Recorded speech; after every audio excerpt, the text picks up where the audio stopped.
see events within the town, sponsorships and fees after we hear a presentation by Rob Miller, and I'd like to move item 13 right before number 4. Okay, do I have a second on approving the agenda with that change? A second. Okay, discussion from the board? On that, just only on that change? Yes, on that change. Well, I'm a little wondering, there is nothing in the packet for, the only thing we have in the packet that I think was previously discussed is actually associated with Mr. Miller's proposal. So, but I agree with you, I was a little concerned that we are potentially setting a precedent before we've created a policy. But I'm also concerned that I think it's a discussion for the new board. Yes. Okay, So the new board is they began on new, one item. they don't, so outgoing board business is everything that we continue. Okay. Now, if we want the new board to address it, all those items need to get moved down after, or we move up the swearing in of the trustees above the items that we want them. Seems to make more sense to move them right at the beginning where the incoming board comes in, as Paige has suggested. So in other words. The new board would have that. Right, so we have the things that were continued were the facility inspection, VDS Hydro, Rob Wait, Miller. Those are fine. Let me restate. my Okay, motion. that would be great, thank you. I'd like to make a motion. All right, we have a motion and a second. Oh, okay. So we either rescind the motion or we'll start over. Who was the second? Jeff, do you Jeff. want to rescind? Yeah, we can rescind the motion. Okay. All right. So let me take a second stab at it, I'm sorry. I'd like to make a motion that we move item number 4 and right after item number 13. Okay. All right, Otherwise, I'd like to make a motion we approve the agenda with that change. okay. So discussion, or do I have a second? I will second that. Okay.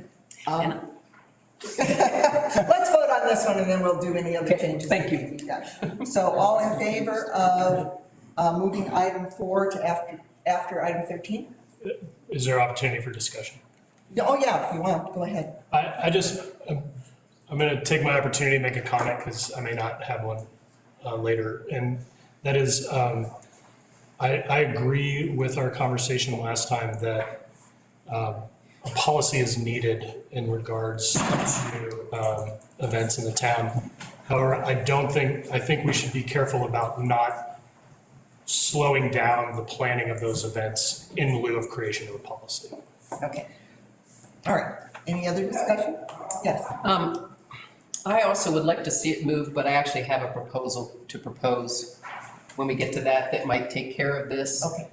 This particular situation, and then we can continue creating a legacy, because I know Mr. Rob is really concerned about getting this approved so he can get his posters finished. So I have a personal proposal that I would All right. provide there. Yeah, okay. But, Right now, we're just discussing the agenda. So right, no, let's but what I do mean the is agenda. maybe leave it on the agenda. And Oh, I- it is on the agenda. Right, We're but just I could moving. probably take care of it, and then we could talk about legacy. Well, let's deal with the Okay. agenda, one thing at a time. So we have a motion and a second to move to item number 4 after item number 13. All in favor? Aye. Aye. Or Jeff, are you gonna vote? Aye. Oh, okay, all right.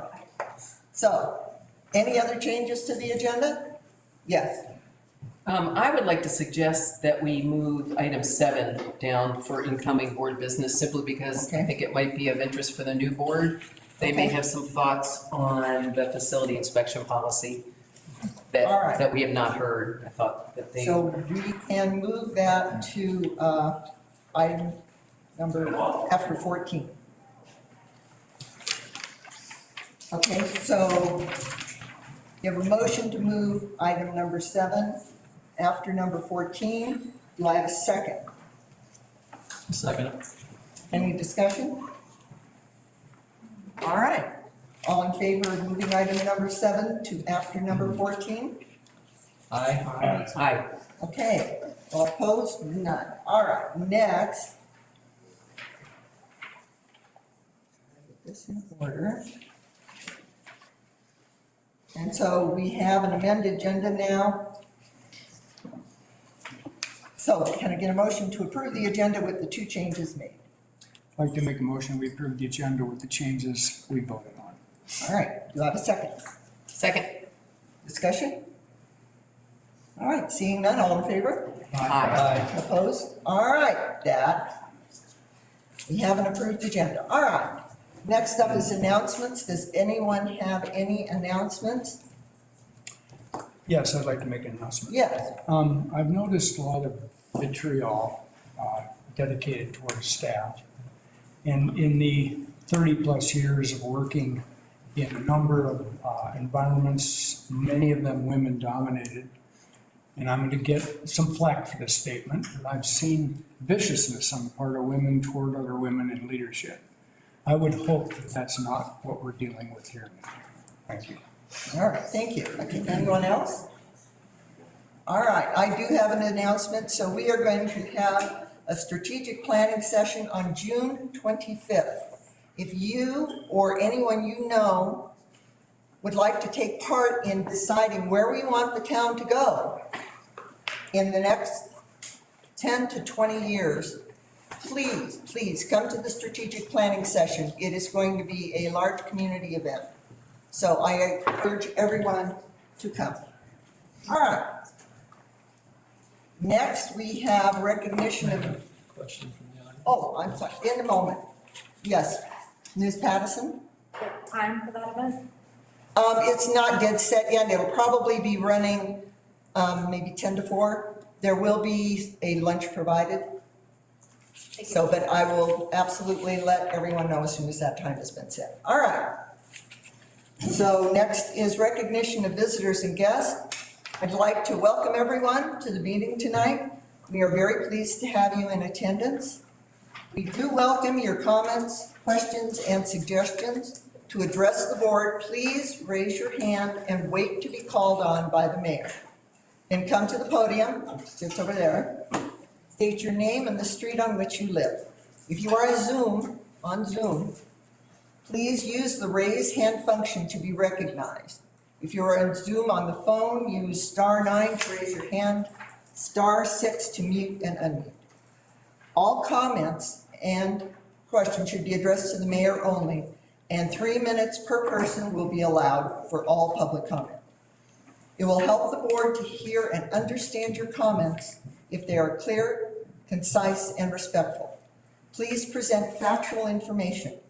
Personal attacks of any kind are not in order. During the public comment period, you may speak on any subject. When speaking on agenda items, please keep your statements directly about the agenda item being discussed.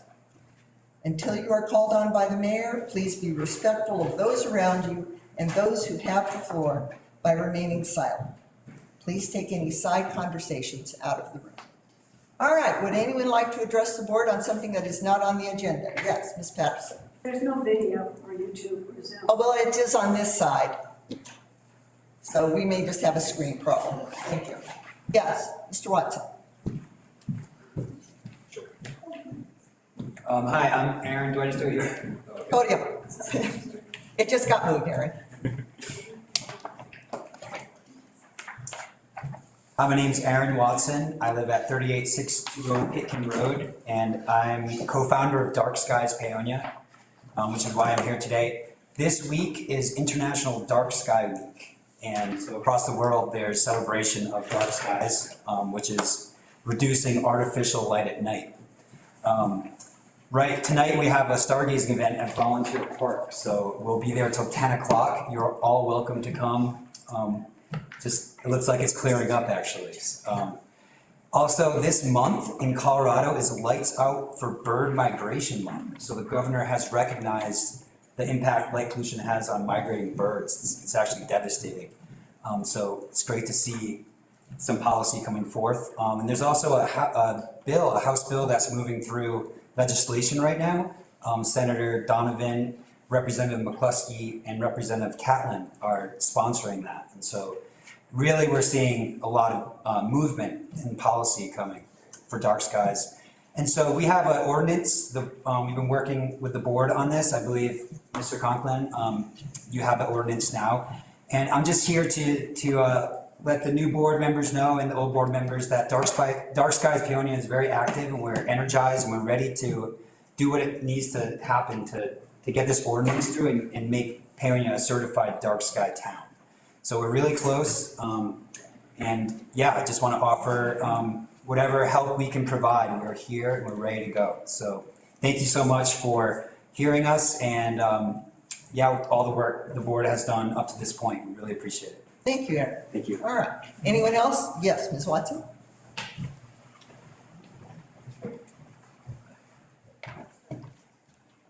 Suzanne Watson, no relation, maybe somewhere back in genealogy, but I want to ask, I submitted an extensive comment along with the dark skies ordinance, and I'd like to make sure Jeff Conklin is able to look at it as he reviews the ordinance. I was concerned about it not being placed in the land development regulations. And I also want to mention to the board, I know, some people might poo-poo dark skies, but something that I think is really shows how concerning light can be is some of the greenhouse situations we have around town. I've never seen anything like it. It's not even like a house with light coming out of the windows when it lights up all the trees around the neighborhood all night, so people can grow, for instance, their pot plants. I would almost encourage you to look at a nuisance ordinance for that. So maybe it can be ameliorated a little bit more quickly than through dark skies, because that truly is a nuisance. It's not only light as dark skies, but it is like barking dogs, weeds, junk, light pollution, light trespass, because it's pretty egregious. Thank you. Thank you, Ms. Watson. Anyone else? Yes, Ms. Herrera.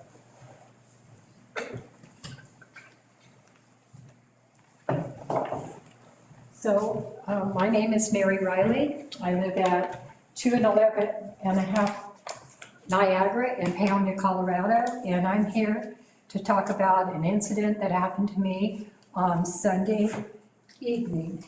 I have prepared so that I can give you the story here, and it will be more understood as to what has happened and what has taken place.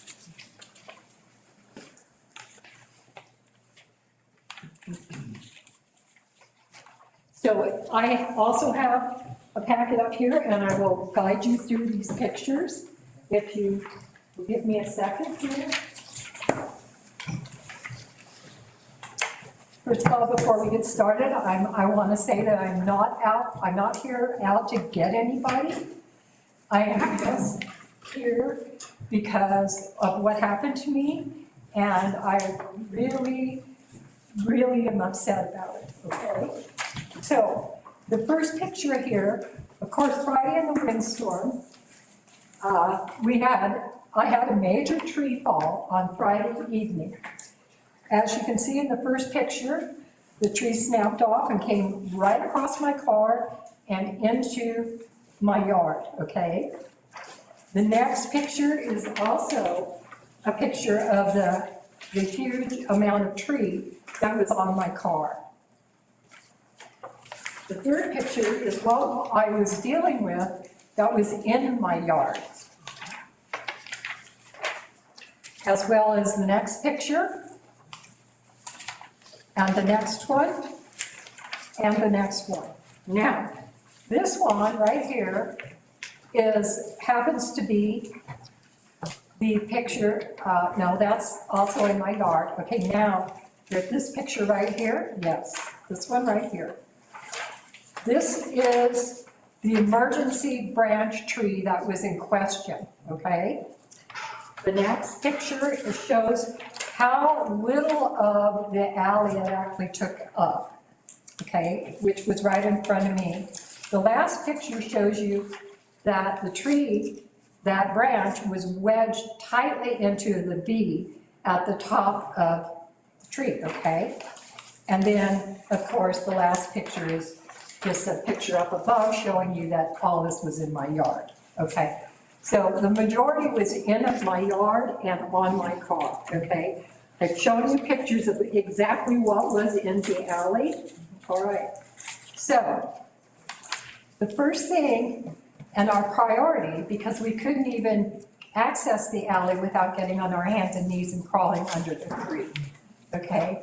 Our first priority was to clear that and then get the tree off of my car, okay? I had a great person stop by, Jack Farrell, who is a friend of mine. He saw that we were in trouble. He came down and he said, how can I help? I told him, I said, I would love your help. He said, I'm a tree guy. He brought his chainsaw. He started helping us clear this up. As you can see, this was monumental. Okay, so the 3 minutes is up. Would the board allow Ms. Riley to continue? I'd like to make a motion, she be allowed to continue. She's Okay. pretty upset about Yeah. this. Do I Yes. I have want a to give her the second? appropriate time. Okay, do I have a Yes, second thank on you. that? Second. All in favor? Aye. All right. Okay, as you can see, I was tasked with a monumental, not to mention the fact that I had major damage to my car, major damage in my yard. My car is not covered, that's coming out of my pocket. I've already had just for one part of the car, it's already costing me $1,800. It will be a lot more by the time I'm finished here, okay? I was absolutely overwhelmed. Jack came in, we worked as hard as we could to get everything cleaned up. We could not remove that branch that was in the alley until my car was either towed out of there or able to be pushed out. I'm 73 years old. My partner is 69. This has been so devastating to him, he's just checked out. I am so tired. I am exhausted. I am so stressed out. I don't have this kind of money. Thank you. And I'm depressed at all of this. Now, by Sunday afternoon, we had gotten it to probably around 3 o'clock. We finally gotten it to a place where we could start the next morning dealing with that branch. Jack was charging me $50 an hour to do all the groundwork. He told me that he would have to get up in the tree because of the wedge. The branch was wedged up in there. I knew that too, I could clearly see that. He said for the tree work, he would charge me $75 an hour to go up in that tree. He is an excellent tree person, okay? So around 5 o'clock on Sunday afternoon, the town of Paonia shows up with a person called Mason Babcock. And they told me that I had to have that branch removed immediately. And that it was an emergency access problem, that no emergency could be, it was blocking an emergency access. Now, if you'll go to the map that on the next, at the bottom here, I've done a map. You can see where my house is. You can see where the tree fell. You can see that little area where it looks, that's where the alley, where the tree was blocking the alley. When they told me that, I said, exactly what place here does not have emergency access. All the houses on Niagara have emergency access. All the houses on Main have emergency access from that way. There are 2 houses at the end of the alley that have to access their house from the alley, but they're up above me. The whole time we were working on that, which was a day and a half, the people that needed to access their homes easily were able to come in and out of the alley with no problem. As you can see, there's access from 3rd Street. There's also access from the town parking lot. In this open field area, all the big trucks use that area right there, and everybody uses that as a giant turnaround, okay? So I could not see, in my mind, where it was such an emergency. Now, I also knew that the person who called it in is the captain of the fire department, Blake Kinzer. Well, the house directly behind mine, where I've lived for 23 years, my neighbors have been Richard and Rhonda Kinzer. They knew, they came down and looked at everything that had happened on Saturday. They saw what we were dealing with. And yet, somehow, the call did not come in from Blake Kinzer until Sunday afternoon. And then I was told that I had to remove the branch immediately, that I had no choice, that it had to be removed immediately. When I contended that it wasn't an emergency access issue, that everybody had access, it was the next morning I was going to take care of this. Then they switched their reasoning to a public safety issue. And they told me, well, now this is a public safety issue. I said, what do you mean? They said, well, what if somebody walks underneath the tree? I said, that branch is not going anywhere. Okay, nobody's coming down. Why don't you put some tape around the area and warn people? And then come back tomorrow and see how I'm doing, that I'm removing the branch. Well, no, it was immediate. I had to remove it immediately. And I had to use this person that they brought that first told me it would cost me $2,500 to remove that branch. When I said that, when he told me that, I said, oh my God, no, I can't afford that. I said, I have a guy, I have somebody coming in the next morning, and he's only charging me $75 an hour. Then he walks away, the tree man does, and he comes back. Mason Babcock is his name. He comes back to me and he says, well, here, I'll tell you what, I'll do it for $1,500. I'm like, what? No. I said, I have a person coming. He's been working with me the whole time. I've hired somebody. He's scheduled to come tomorrow morning. This is now around 5:30 on Sunday evening. Okay?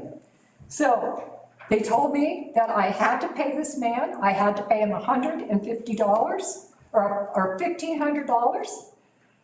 And that I had no choice, absolutely no choice. I was so distraught, I still am. I am so upset because I could clearly see that they were making this a much bigger issue than it actually really was.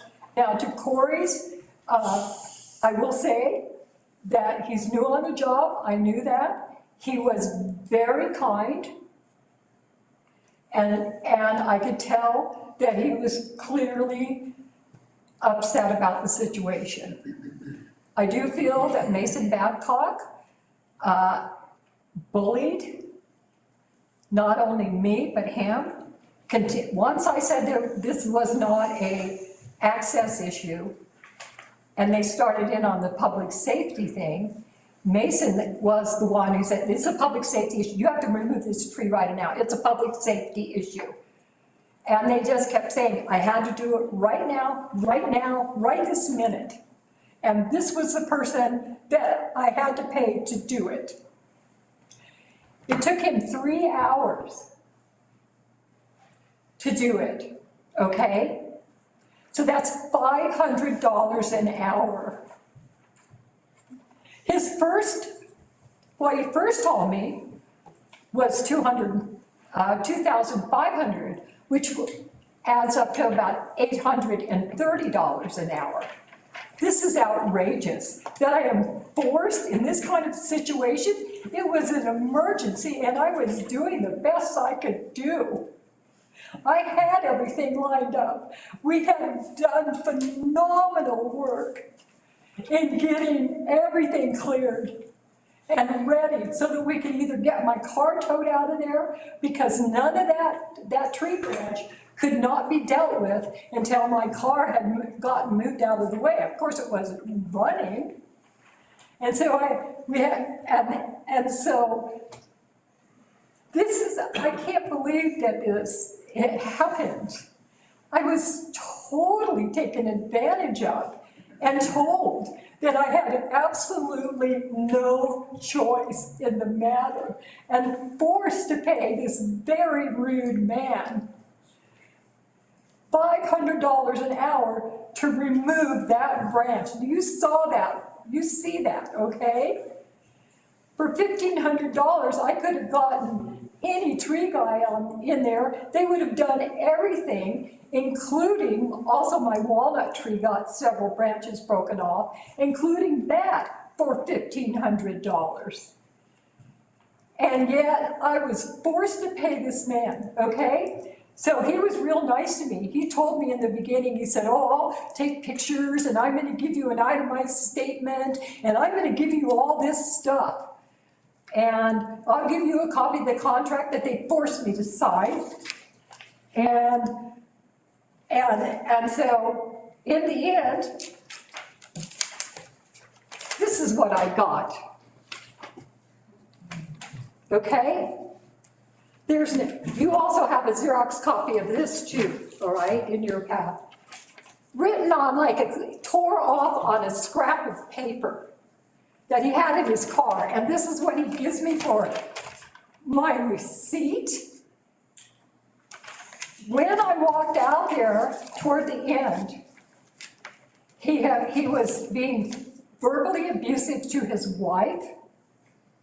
I noticed when they first showed up that there was a lot of tension between them.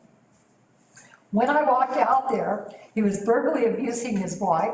He was telling her, excuse me, to fuck off, and other abusive things to her in front of us while we're being forced to do all of this. When he wanted payment, he demanded it. And he said, he came up to me and he said, I want my money and I want it right now. He wasn't kind, he wasn't nice, he was not friendly. I found out later, of course, that he's on the Paonia Volunteer Fire Department. And what I am asking for is, before I say that, one of the things I want here is if we're ever going to be a community and we're ever going to make this work, we have to start putting some compassion, some integrity, and some kindness and some ethical and moral behavior into our decision-making here. And I know that the town was run like that before. I've been here long enough to remember that. What I'm asking for is I would like to be reimbursed, not the full $1,500, but the difference that Jack Farrell was gonna charge me for 3 hours work, which would have been $75 an hour, which would have been $225. So that's what I would have had to pay Jack. Jack probably would have done it a lot faster. He was really fast, okay? So what I'm asking for is somehow you can find this somewhere in your town hearts here to find a way to reimburse me, because I cannot afford this. And I am looking at thousands and thousands and thousands of dollars that has to come out of my own pocket. My fence was destroyed. Everything in my yard was destroyed, my furniture, everything. And none of it is going to be covered. I did have homeowner insurance, they won't cover an act of God. I'm screwed here, okay? And if everything wasn't bad enough, then I had to face this and be just bullied and forced into doing something.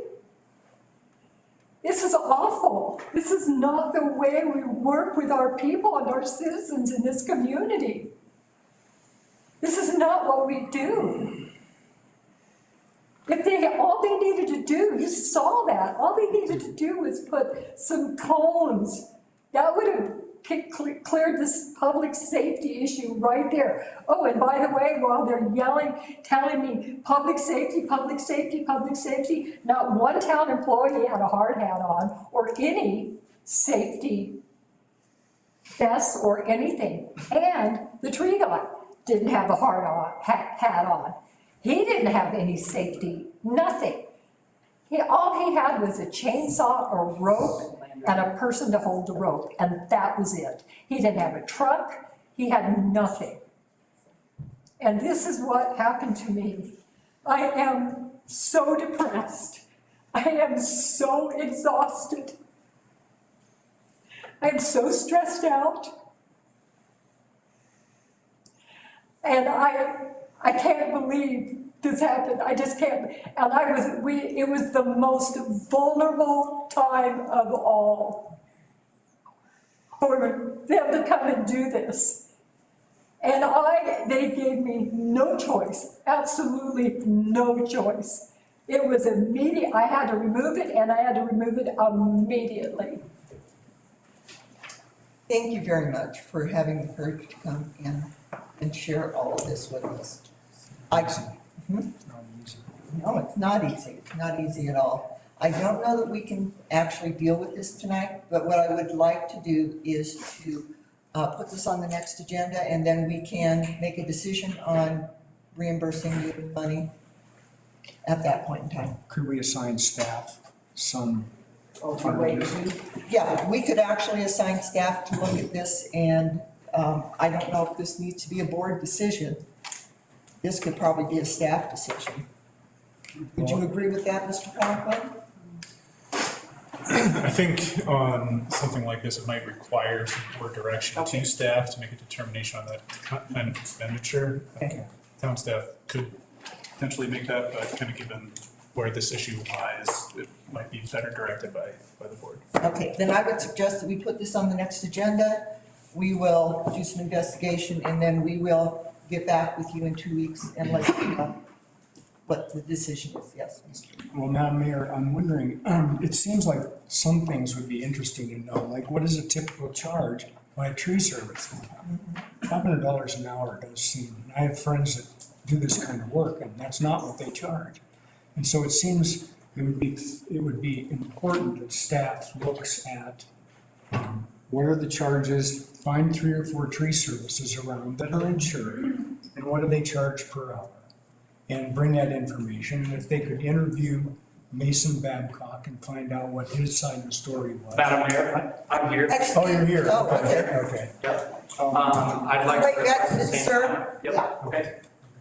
But anyway, just more investigation, more information, so we know what a fair charge is, those types of things. And I think the idea of putting the possibility of a reimbursement on the next agenda is Correct. Yeah. Yeah, so it would be in disbursements. Yeah. Okay. Mr. Babcock, okay, we'll start with Ms. Ferguson. I just wanted to let the board, make the board aware that I have already begun that. I met with Ms. O'Reilly this afternoon for about an hour and had a conversation with her, and I've already reached out and started to receive information from other tree services, and I'm looking into it. Okay, thank you. Yes, Mr. Thompson. I think as we move into the discussion at the next meeting, it would be valuable to have information on how we as a town interact with these kinds of services. Yes.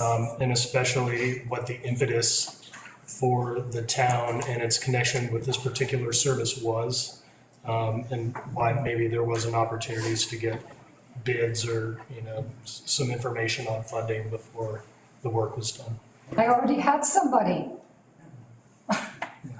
And I also think, looking at our own policies when it comes to this kind of a situation and reassessing what our response would be to all of this as well. So, yeah, I mean, those are all good things for the board to discuss and take a look at the next time. Okay. Okay, thank you. Mr. Babcock, he had his hand up. Yes, ma'am, I'd like to speak. You're welcome at the podium, Mr. Babcock. Do you I want these back? will be requesting equal time I'm sorry. as Ms. Riley. I will be requesting equal time as Ms. Riley. Or am I to understand that the town is holding trials without Oh, a jury this of is my not a peers? trial, Okay, so can sir. I have equal time? We'll start out with 3 minutes and then we'll go from there. So I'm not getting equal time as my I didn't say accuser. that. I said we would start with 3 minutes. I want Then equal time. It will be a Am I board not getting decision. equal time as my accuser?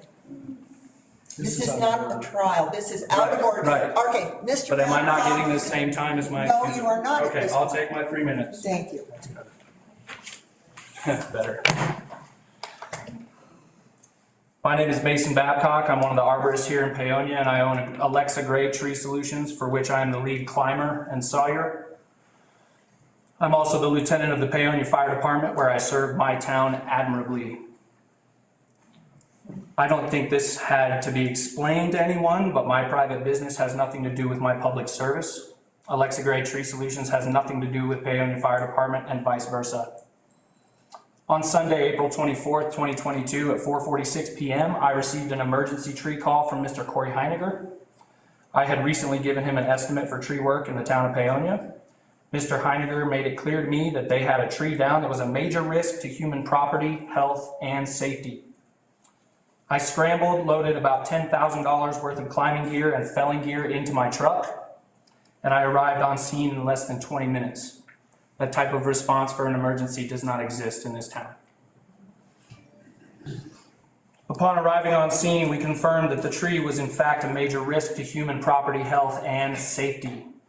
The top of the tree had half fallen, and in between a crotch, you have the pictures, and a piece that easily weighed thousands of pounds was hanging approximately 30 feet in the air. This is an area where children are playing. This is an area where people will be walking home from the bars. This is an area where there is heavy civilian traffic.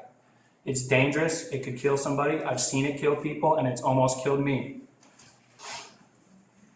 I personally climbed the tree, pieced it out, applied rigging where necessary or possible, and got the job done without a single hitch. No damaged property, no injuries, no falls. Perfection. We piled wood out of the way so that people could safely access the alley. We collected payment and returned to our Sunday dinner, which had gone cold. The next day, we dropped off an invoice per the request of Mr. Caulfield. That invoice was left in the mailbox at the home, and I have a copy of that invoice coming across your desk now. It was not written on a piece of paper. That was what I provided temporarily until I could get home and print out a professional invoice. 2 days later, I received a voicemail from Miss Karen Fogg saying that she was an advocate for Miss Mary Riley, and she was going to make sure the town never calls me again to do the work, and then she was, quote, going to make sure that my name was spread around for charging her.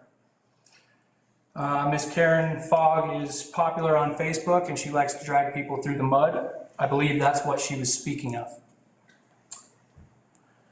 It was a blatant, direct threat towards my source of income from someone I had never met in my life. I explained to Miss Fogg that she was out of line and that she should not be making such threats. It was also made clear that Mr. Gregory Caulfield signed a contract with us agreeing to protect, defend, and hold us harmless, and her behavior as their advocate was a direct violation of that agreement. The 3 minutes is up. Would the board like to grant Mr., I'm sorry, Babcock, more time? Yeah, I move that we give Mr. Babcock more time to finish his statement. I'll second. All in favor? Aye. All right, go ahead, Mr. Babcock. It was also made clear that Mr. Gregory Caulfield signed a contract with us agreeing to protect, defend, and hold us harmless, and her behavior as their advocate was a direct violation of that agreement. Fast forward to today, where I get a call from my fire chief, Blake Kinzer, explaining to me that Ms. Fogg has continued her harassment with him and is accusing a volunteer fire department of extortion. Here's what I have to say about this whole situation. Mr. Caulfield and Mrs. Riley are grown adults that signed a service agreement to hire a company to do work. That company was not Paonia Fire Department. That company was Alexa Gray Tree Solutions. As mentioned before, the two organizations do not work together in any capacity. Ms. Fogg has been antagonistic of me long before this incident with her Facebook presence and her willingness to judge and label people without any regard for who they really are. Until today, I didn't even know what she looked like, and yet she has the gall to accuse me and my brothers of extortion. I don't use my position as a first responder for extortion. It's never even crossed my mind. I will, however, tell you a few things that do cross my mind. Will I ever be able to wash this blood off my hands? Will I ever be able to close my eyes without seeing every fatality run through my head? Will I always be able to hear screaming and crying in my subconscious? Will I be able to save the next house like we did the last house? Was that person really ripped in half, or did I just imagine it? For the price of $10 a call, those are my thoughts about being a firefighter for this town. Not extortion and not price gouging. Ms. Fogg's accusations are a joke. I left my home on a Sunday evening to risk my life and make sure that other people got a shot at safety. For that, there is a price to pay. I think Mrs. Fogg's true issue here is that I didn't volunteer. Thank you, sir. All right, any other? We're only going to speak once. We're not going to do this as a trial. Yes, Mr. Martin.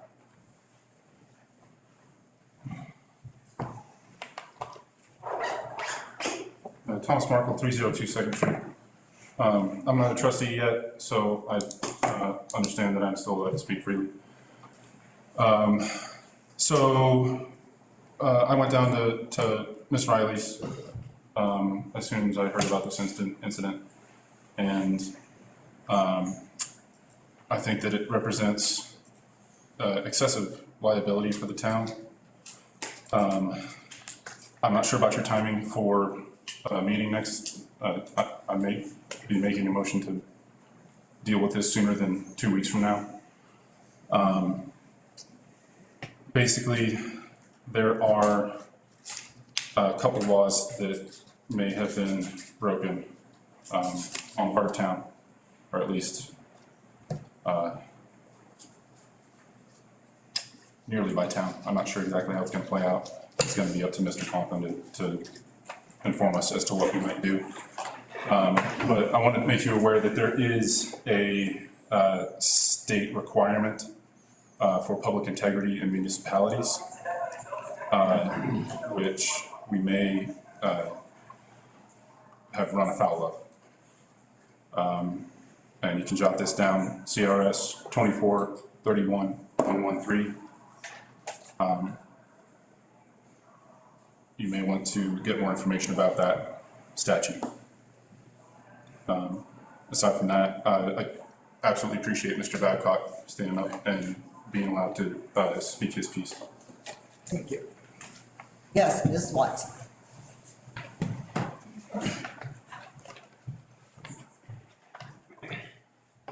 Suzanne Watson. I question, where were the police if this was an emergency? How many days was this going on for, and where were the police? Why didn't they come right away? Why didn't someone who is a police person driving by say, wow, there's something down there that's happening, we better, rope it off, put traffic cones there, whatever. But more than that, where was the authority? You know, when you get pulled over and the police hands you a citation, it tells you what statute you're breaking, tells you what law you're breaking. Where was the authority to compel Mary Riley to sign a contract and sign a check to a private individual? I think I've looked through our code, and there's, under this tree section, it talks about dangerous trees on private property. There's nothing that addresses an act of God like this. But there's always due process that's given. There's always a notification that happens, an opportunity for the homeowner in a period of time to attend to it. And then if they don't, the town comes in, does the work, and tries to get the money from the homeowner. They don't compel the homeowner to work directly with a contractor they drag down there. So there's something that's incredibly, it just seems like it was not the right way to have proceeded in this. So I'd like to know what statute authorized this type of action? What were the town ordinances that might have authorized this? And where are the police? Thank you. Thank you, Ms. Watson. Okay, yes, yes.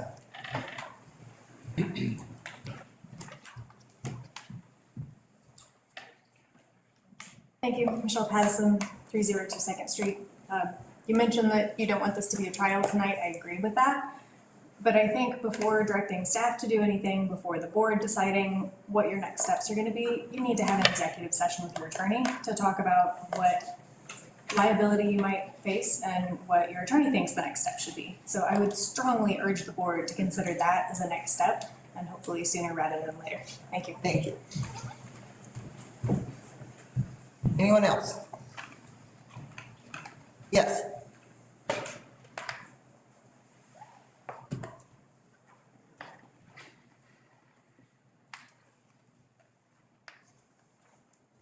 Mary DeFranco, 624 7th Street. I'm getting up here to say Mary Riley does not know Karen Fogg at all. There was no interaction from Mary Riley to Karen Fogg, just for your information. Thank you. I saw another hand. Yes.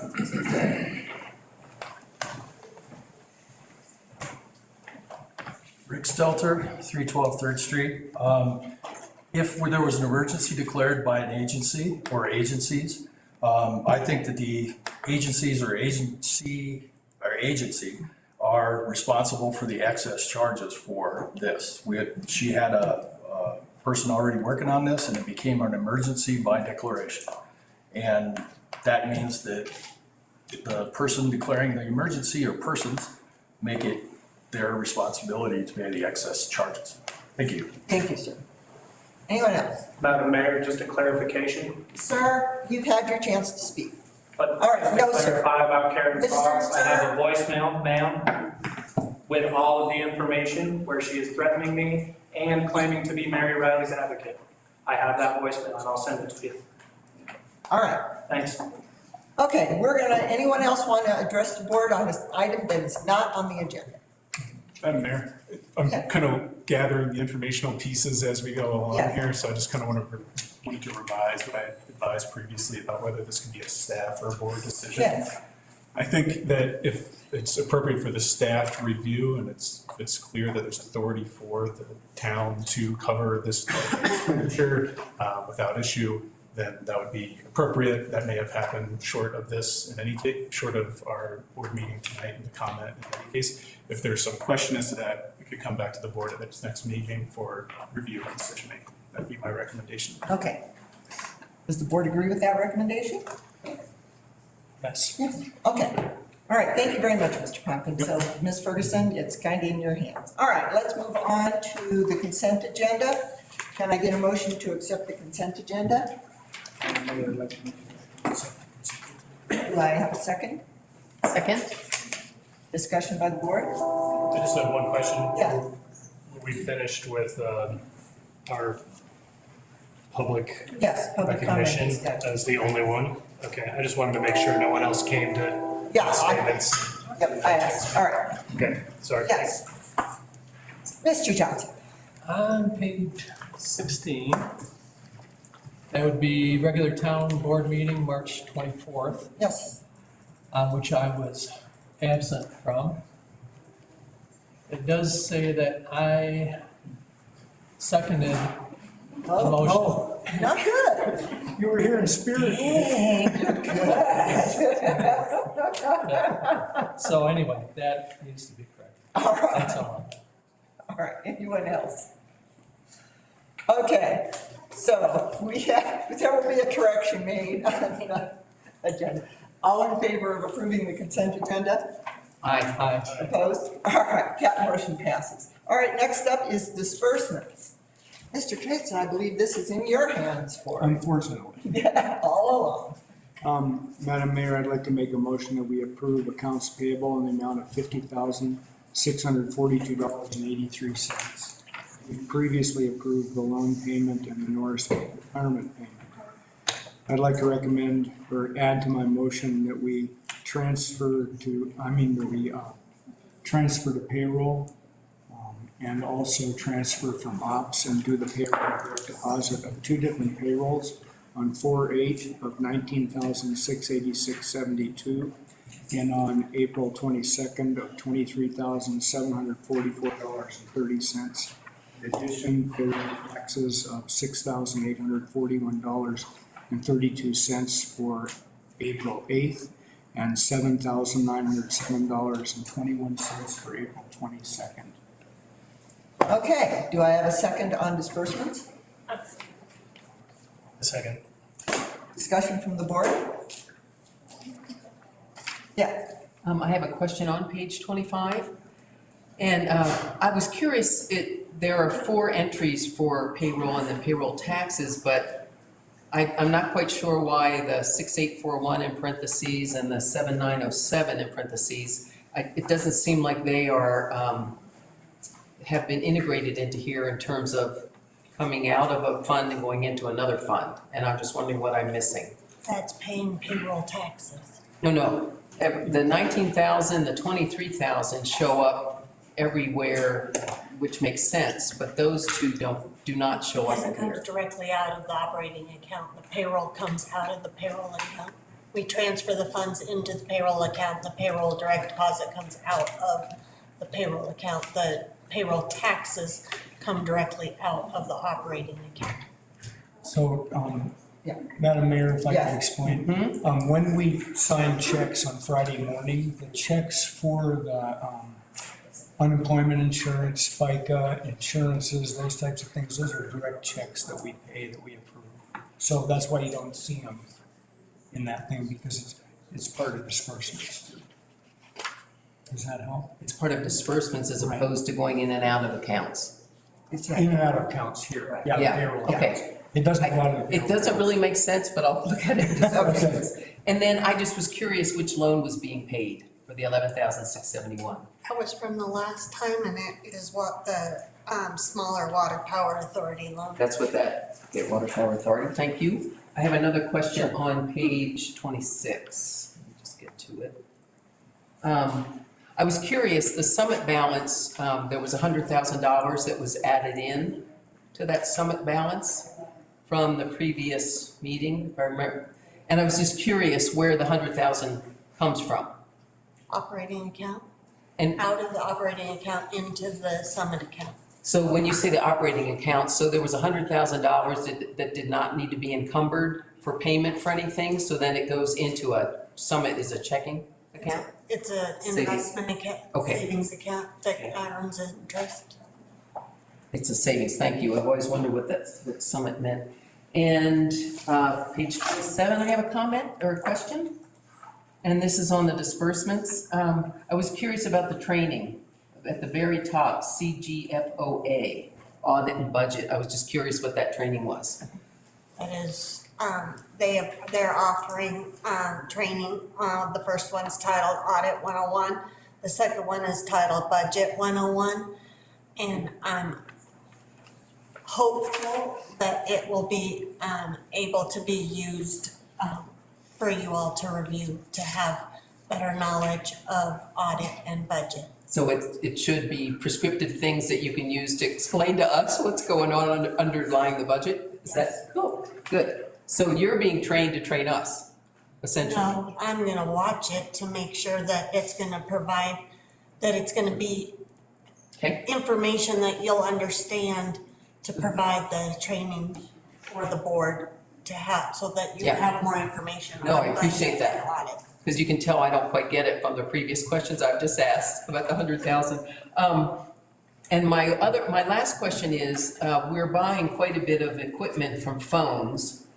And we have been buying quite a bit of equipment from phones, and the purchasing policy asks for 3 bids when you get into those levels of spending. And I just wondered, are we sole sourcing everything with phones, or are we getting any bids according to purchasing policy? We are sole sourcing all things with phones. They are our IT operator.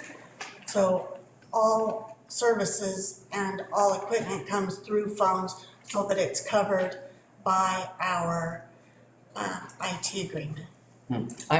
I would like to see us maybe consider doing more bidding according to purchasing policy for future things. Well, let me ask this, could we have the contract with phones uploaded to Unicode? But it is not there. Yes, and you did ask for that. I've scanned it and I just haven't had the Okay. opportunity to go and attach it. Thank you. And then my one last question is, what are the blades for? Saw blades for the streets that saws Okay. the concrete and Mhm. the asphalt when they have to cut the road to Thank you. access. And one last thing, I'm noticing, and first of all, thank you for the payroll summary tables that have been included in this in the previous packet. That's really helpful.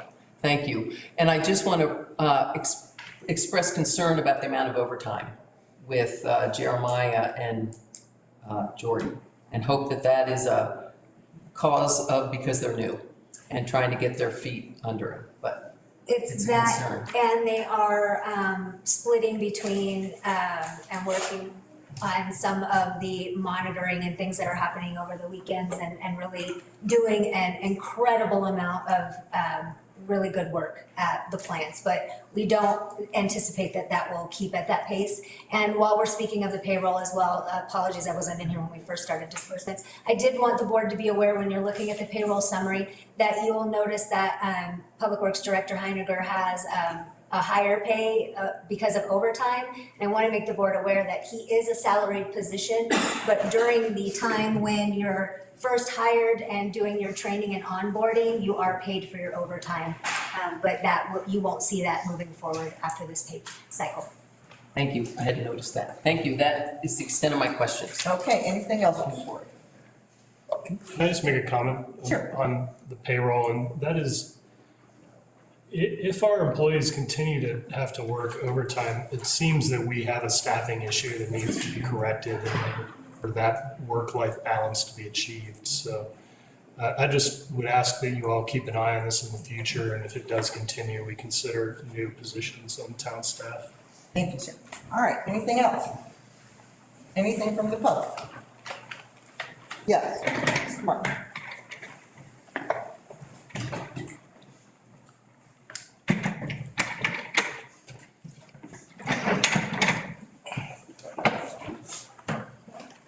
I got a bunch of stuff because I emailed my questions, but I didn't get any answers, so I have to ask them here. I'm sorry.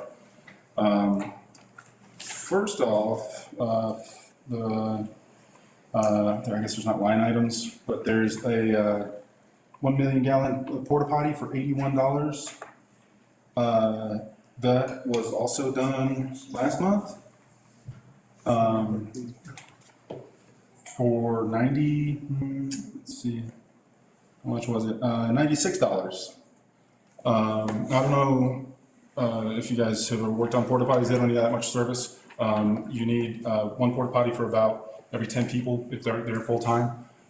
So that's about, and they get cleaned once a week at that rate. So it's 400 hours of use. So if you have 2 people there spending 2 hours a day, which I think is generous for the 1 million gallon plant at this time, it should be about 3 months between services. If you change your service to quarterly instead of monthly, it'll save you about $796 a year. which could pay for picking up the park. There's recycle drop-off. I don't know where that is or what it is. It's the e-cycle. It's us dropping off items to Double J that have been picked up. Someone used a town dumpster at the park to dump a large amount of electronics. Okay. So it's like a, We take it to Double J. okay.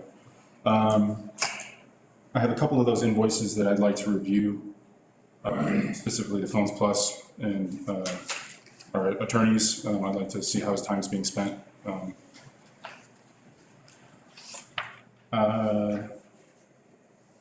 Electronic billing can save us, what, $400 right there? I agree with Paige that it's Phones Plus, right? Yes. Okay. Phones Plus, being a sole source vendor, has been really expensive. We bought like 6 workstations in the last 2 years. I think it merits very close inspection. And actually, if I was sitting there, I might be making a motion to create a committee to look specifically at that vendor and other sole source vendors. There's a grant fund in there to Hotchkiss. I'd like to get details on that. Where are we? Can I answer them as? No, I don't think I'm gonna run out of time here. Yeah. So just jot these down and get back to me. If you can after. There were, I have Corey, but it's not Corey, it's his son, who was trained as a police officer. I'd like to know where his, where we're at with his repayment for his post-training. I was wondering what Amanda's FMLA absence finish date is going to be. We have, yeah, that's the end for budget. If I can get answers for that, that would be great. Thank you. Thank you. Anyone else from the book? All right, we have a motion and a second. Yes, Mr. Thompson? I wanted to thank Mr. Markle for emailing his questions in ahead of time, and I'm trying to get to that, and I appreciate that.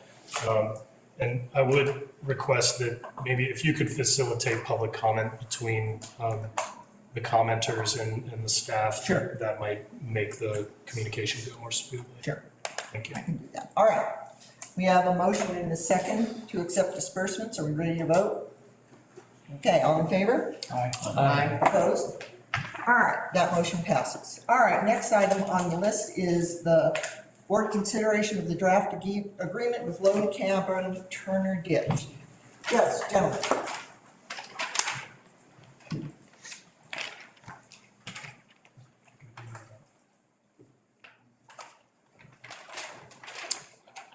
My name is Paul Modlin. I live at 14410 Dry Gulch Road. I'm going to be joined up here by Steve Kostler and Cassandra Shank. And we represent collectively Turner Ditch, Lone Cabin Ditch, and Pilot Rock Ditch. And we're here to answer questions concerning the habitat replacement project that hopefully you've all seen a document. So here we are. Corinne, did you want to add anything to that? Nope. I provided the documents. Okay. All right. So we're here. Okay. So you just want to take questions from the board? Yes. All right. And for, maybe to facilitate it a little bit, there is a map over here. That's probably as big as you can get it. Yep. That basically shows the habitat replacement project centered around the town of Paonia water treatment plant. Mr. Markle, we're not at public comment yet. This isn't on the agenda. Yes, it is on the agenda. It's number 5 on the agenda. It's not in the packet, sorry. It's not. There's nothing in the packet. Yeah, this was from a previous packet, I believe, Right. but it's not in It's this the one. last packet. Yeah, we've presented to the board before. Correct. The details of this, and we had a tour out at the site. Right. And then there was, we got the full agreement. Yes, Mr. Madam Mayor, I think for some of the people that are not familiar with this or weren't at the previous meeting, maybe a high-level overview of what this involves and why it involves the town, so that people have context. Well, all these ditch companies are basically, they have a Bureau of Reclamation irrigation project grant.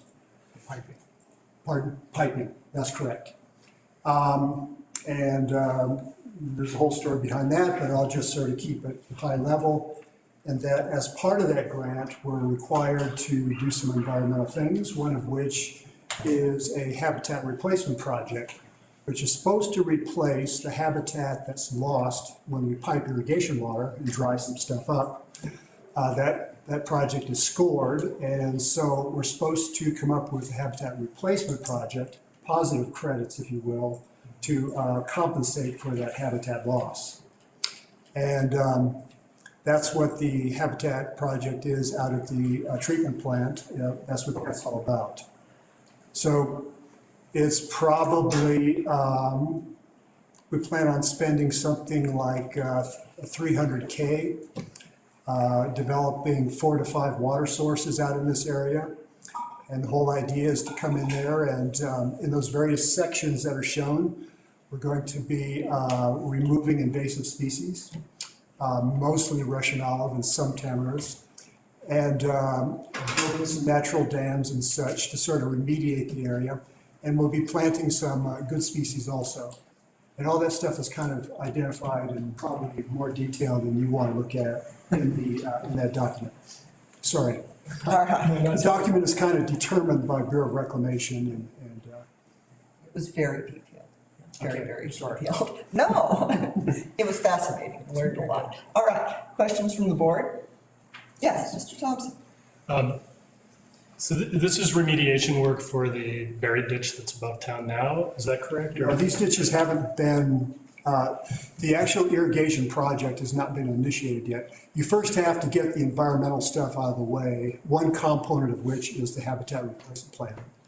And so the plan is to initiate the replacement plan and then enclose your ditches afterwards, is that correct? Once the plan is agreed upon, and there's other environmental components to this that all come together in this environmental assessment report. Once that's all together, and the Bureau gives its final okay, then we're allowed to proceed with the project from the point of view of piping the irrigation water. And I apologize because I think I came on after this was really explained in detail in the site visits. So I'll try to be brief and not ask you to reiterate. But just briefly, does the plan require water from current sources that might go away later? How do you? Well, the 5 sources I mentioned, one is the town of Paonia has 2 shares of Farmer's Ditch. And Steve is going to correct me if I say anything wrong here. We're also developing a spring that's on your property. There is a couple of streams, effluent streams that basically go down to the North Fork River. One is directly from the ponds themselves, and the other is from a French drain that circles the entire treatment plant, ponds at least. And then we're also looking at getting some tailwater from Delicious Orchards, which is just on the left side. You can see some of those orchards just on the left side of that map. So there's these water sources, and we're going to use those to basically irrigate the good species that we put in, get them established. The whole project is enclosed temporarily enclosed in a DOW fence to keep out the big critters from going after those species until they're developed. That's wise. The only comment I would make is that it would be wise to not use water-dependent species like cottonwood and willow and have species that are more xeric should the French drain or the orchard water go away, just for long-term viability. But thank you. We think in the long term, the water table is quite high in this whole area. And most of the things we'll be putting in, once they sink roots down and get close to that water table, probably a lot of this irrigation will be pulled out or terminated one way or the other. So the irrigation plan is there mostly just to take care of the first 4 to 5 years for all these species to be established. Thank you. And so are you looking at cottonwood and things of trees like that are, Cottonwood trees, there's an area in section, well, it's directly south on that map of the ponds, where there's a lot of cottonwoods that have gotten dried up and have, died and fallen over. And that's one area that we'll be going in, cleaning that up and trying to establish some new cottonwood trees in there, along with some other species. last comment, I nerd out on this stuff, so I apologize. I would just recommend deep planting techniques to put the root balls in the water table, so you're not serving irrigation. That's all I have. Thank you. Okay. Anything else from the board? Yes. Madam Mayor, Mr. not Yeah. board, but if I may. I understand that this presentation, materials and the agreement had been made available to the board, or perhaps were in the last packet. The agreement wasn't in this packet, and it's. I think it was. It is, it's in the multi-page document that we got. There were two contracts in there, one for Delicious Orchards and one for, it's in the document that was given to the board.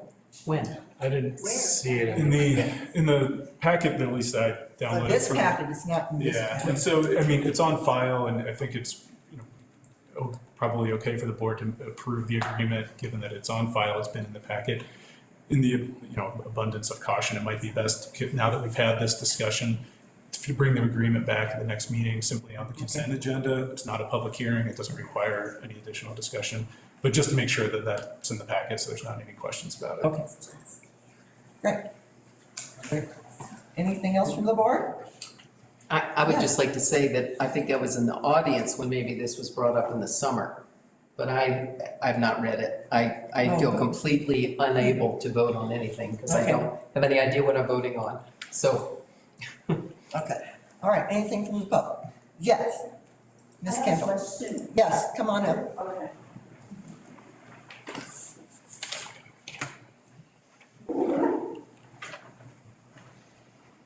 Chris Kendall, Minnesota Creek Road.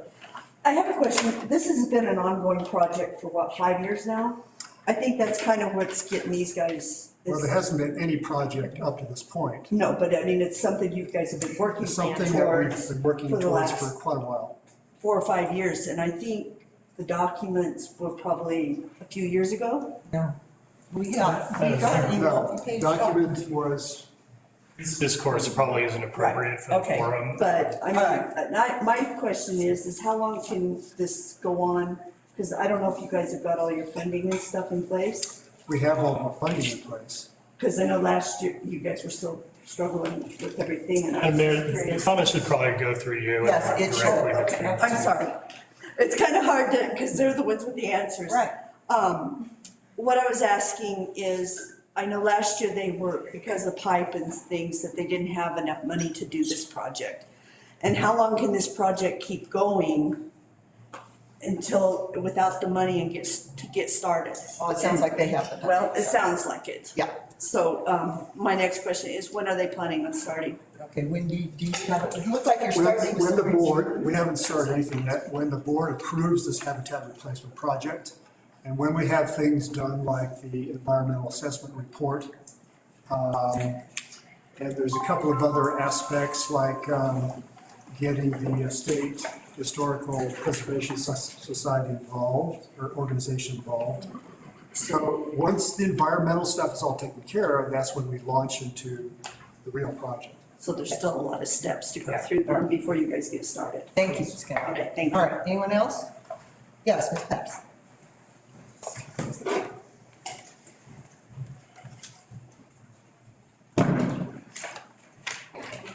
I'd like to thank the presenters for being here tonight, for taking their time to be here. As best as I can find, the last time this was in a public packet was in October 2021. So you have 3 board members and your 2 incoming board members who have not seen any of the documents related to this. So I hope that you'll take the attorney's suggestion to hold off on a decision. I hope that that doesn't cause any difficulty for the people who took their time to be here tonight to speak to you. Thank you. Anyone else? Yes, Ms. Watson.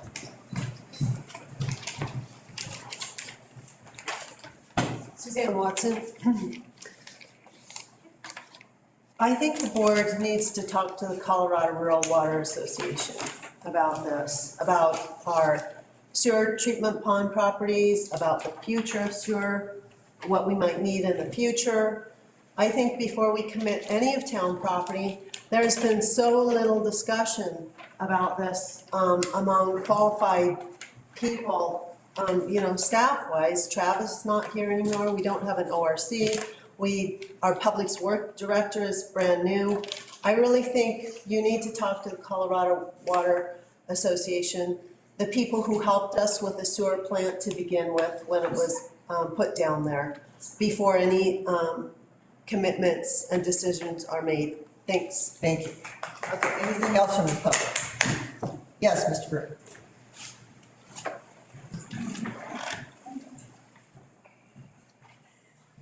Yeah, Bill Brenner from Paonia. I'm sure everybody's intentions are really good here, but the questions I have are really, what is the town getting out of this besides feeling good? And are there any deed restrictions that go with the property? I would assume that for someone to sign off on this, there has to be some commitment from the town that this is going to remain in place for some period of time.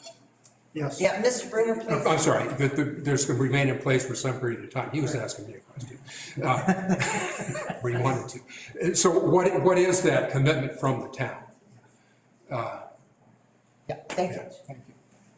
All right, anyone else? All right, so it looks like this will be continued until the next meeting. Pardon? On the advice of our attorney. All right, thank you very much for coming. We much appreciate this, and it is a very wonderful, detailed report, and like I said, I learned a lot. Okay, thank you. Thank you. All right, next up is the discussion of JVS Hydro change order updates. And it was passed out.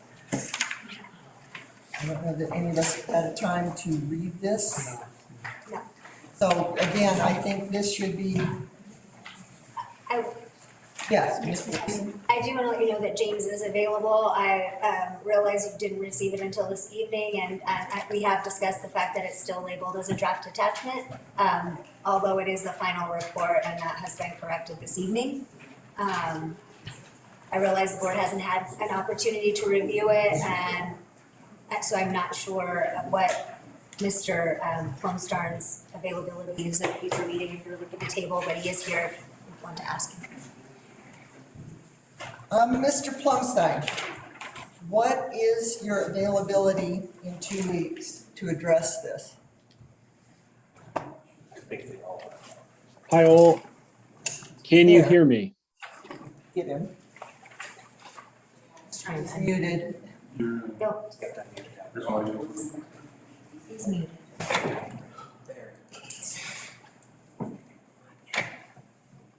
Still muted. There. All right. All right, Mr. Plumstein, can you, are you available in 2 weeks to talk to the board about this?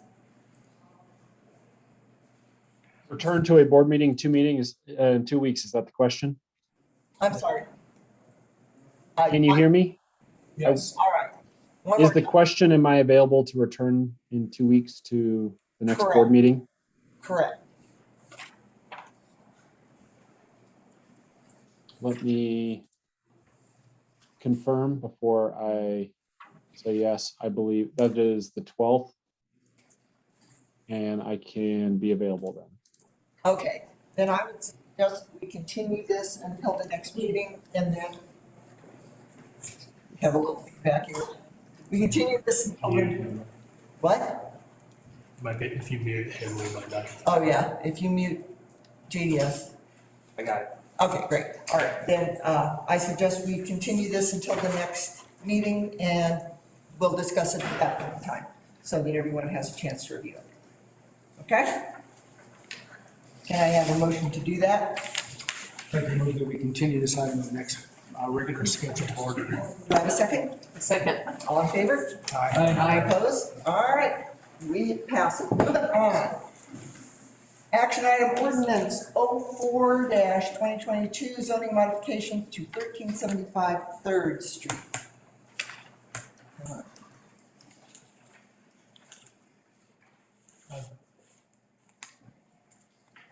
Madam Mayor, Yes. items number 7 and 8 have the same, is it ordinance, my bad, I'm sorry. Yeah, No one's a comment. resolution, one's an Sorry, ordinance. they just have the same number, right? Yeah, they do. Same number, different kind of thing. All right. So we made the zoning change approval at the last meeting, and this is the ordinance that then stands behind that zoning change. Is that correct? Yes, Madam Mayor, the ordinances, zoning changes are required to be done by ordinance. Okay. So we're reviewed at a public hearing and took action. This is to effectuate that board decision. All right, discussion by the board. Okay, can I get a motion then? I'd like to move we approve ordinance number 04-2022, zoning modification of 1375 Third Street. Okay, is there a second? Second. Any other discussion from the board? No. All right, discussion from the public? Nope. All right, all in favor? Aye. Opposed? All right, that motion passes. Get sworn in. Well, I was gonna say, do we want to take a 5-minute break before we do the swearing in? There was an item before this. There was number 5, so we have Number number 7. 4 and 7 have been moved. Okay, my bad, thank you. Yeah, wait. Okay. Does the board want to take a 5-minute break? Yes. I make a motion to take a 5-minute break. All right. All in favor? Aye. Okay, we are back here at 8 o'clock sharp.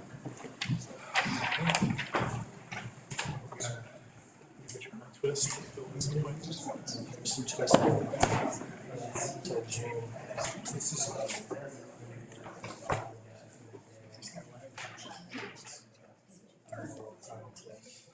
Just now on a date.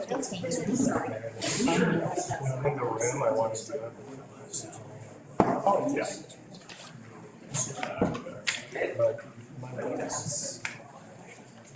She's invested in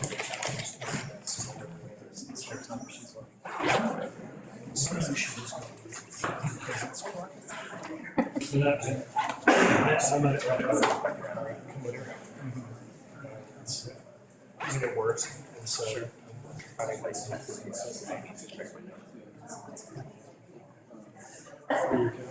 They're 15 and 12. Different sports and things going on. Yeah, for sure. And she's thanks to if I choose, let's get it to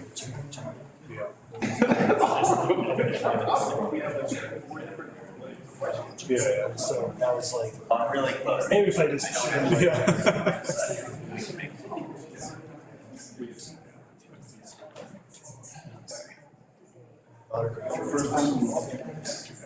part of my thing is to get special stretch of time. Yeah, totally. Sent to the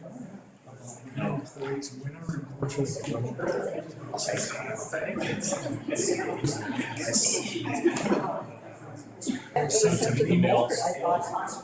I still don't have access to the. I sent out a thing to Chris today. Yeah, when I first came. Oh.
So I'm calling this meeting back to order. All right, next item on the agenda is recognition of the outgoing trustees. He's packing up, he's out of here before we even say goodbye. Oh my God. Can't wait for him when he gets home. Jeez. Jeff, don't forget your name. Oh yeah, take your little board member thing. Yes, Put it up just in leave your. the Yeah. stand, but Seriously, yes, take it. leave the stand, but the thing on the inside is yours. There you go. Can I have a minute? 10.99. Absolutely. I would like to say thank you to Mick Johnson for 2 years Thank you. of dedicated service. It's been a pleasure to. I'm really going to be here for 2 years. It felt like 2 years. Mr. Thompson would like to say something, so I give Mr. Thompson the floor. Thank you. I'm out of here. Goodbye, Mick. Bye, Nick. Bye. Hi, Mick. Yeah, he Oh, did. I'm gonna listen. All right. Bye-bye, Betsy. Thank you. We're not moving away. Good. Good, Karen. Stay for the end of the meeting. We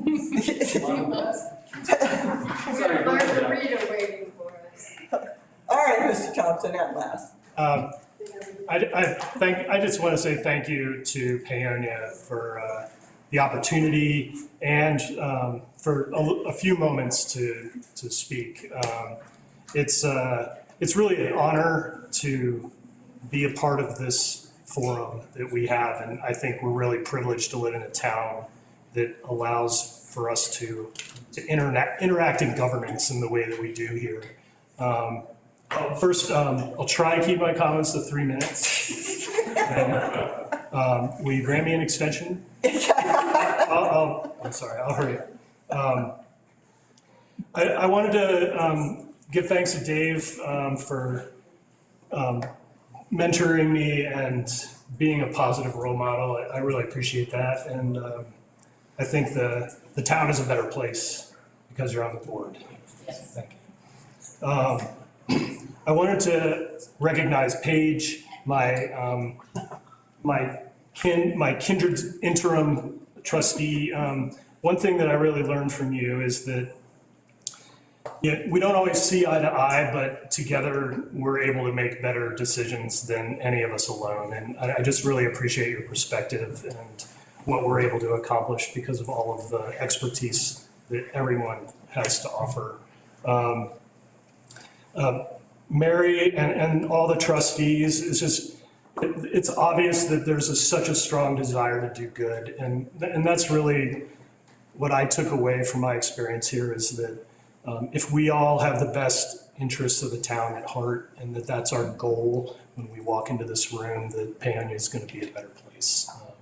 I'm here because I love the town, and I just want to say thanks for the opportunity and good luck to the new trustees. And I'll see you around town, and maybe I'll see you in this room a little bit too. All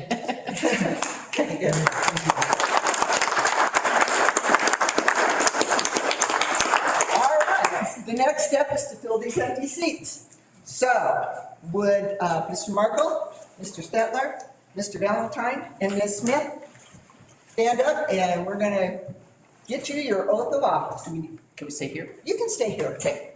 I don't think we need to do it out here. That's okay.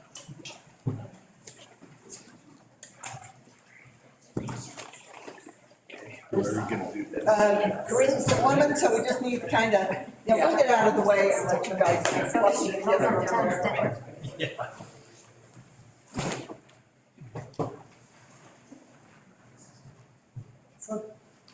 Sorry. Cindy told me to.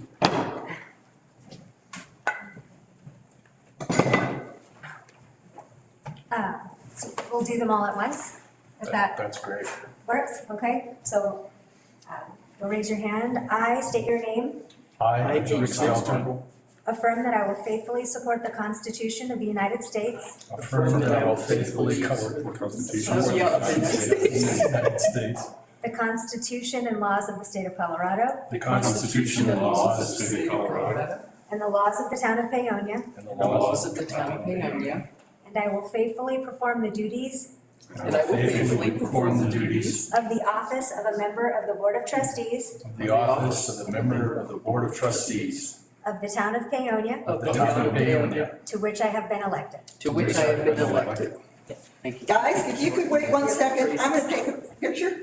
So, kind of cluster, thank you.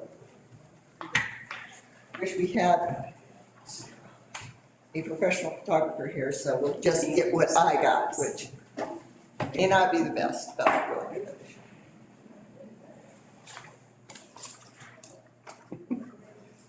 Smile. Try it. This is exciting, people. All right, welcome everyone.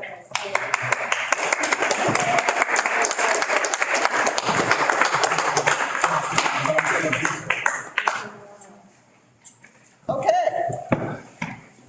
Welcome to our new trustees. I don't know if Corinne has gotten you your lovely little binders with all the stuff in it yet. We have them, they're just not handed out yet. Okay, so I guess you can pick them as you leave this evening. Little light reading, maybe put you to sleep tonight. So, I would also like to definitely welcome you and thank you for stepping up to take part in all of this. I hope we can become a good functioning team together and to work in the best interest of Pam. All right, so there are a couple things I do need to make you aware of. We do have a CIRSA training for incoming board members on May 4th here in Town Hall at 5 p.m. So make sure that that is on your calendar. And Sam Little from CIRSA, or Sam White? Sam White will be here in person. I'll be here on Zoom, but Sam will be. Okay, great. All right, and then on May 17th at 6 p.m., there will be a board training from DOLA. And Dana Levesque, our DOLA representative, will be providing that. 6 p.m.? 6 p.m. on May 17th. Okay, thank you. And he'll be here. He will be here, yes. Again, the strategic planning will be on June 25th. We are going to have a board retreat in Grand Junction. And that is going to be the 17th and 18th of June. It'll be a half day on the 17th and a full day on the 18th. Oh. Me neither. Okay, so can you make it the following week? The 24, 25? Yeah. I could, yes. Yes. All right, then here's what I'll do. I will get in touch with our facilitator and see if he can change that to the 24th and the 25th. But that's, the 25th is a strategic planning day. Oh, good grief. And then we've got, yeah, so the next thing is the 4th of July weekend, and that's not gonna work. Let me pull up my calendar here. And, I won't be out of town the 4th of July weekend. well, we're not gonna do it the 4th of July weekend. That's Jury just- days? Yeah. So let's see what we got going here. I want you to know I rarely have anything going on. So we could possibly do it the 10th and the 11th I can't do of it. June. I can't do it either of those two You can't weekends. do I am either of out. those two. I'm so sorry. Okay. I can't do So either. the 10th and 24th, 25th, no. So July 8th, the next opportunity, 8th and 9th, With that. That works. that works? Yeah. Okay, July 8th and 9th.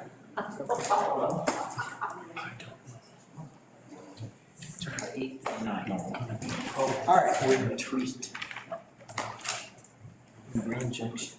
Yeah, all right. Right after the 4th of July weekend. And then the last thing is DOLA will be here to do a budget training on July 26th at 5 o'clock. And that will again be here. 5 o'clock? 5 o'clock, yeah.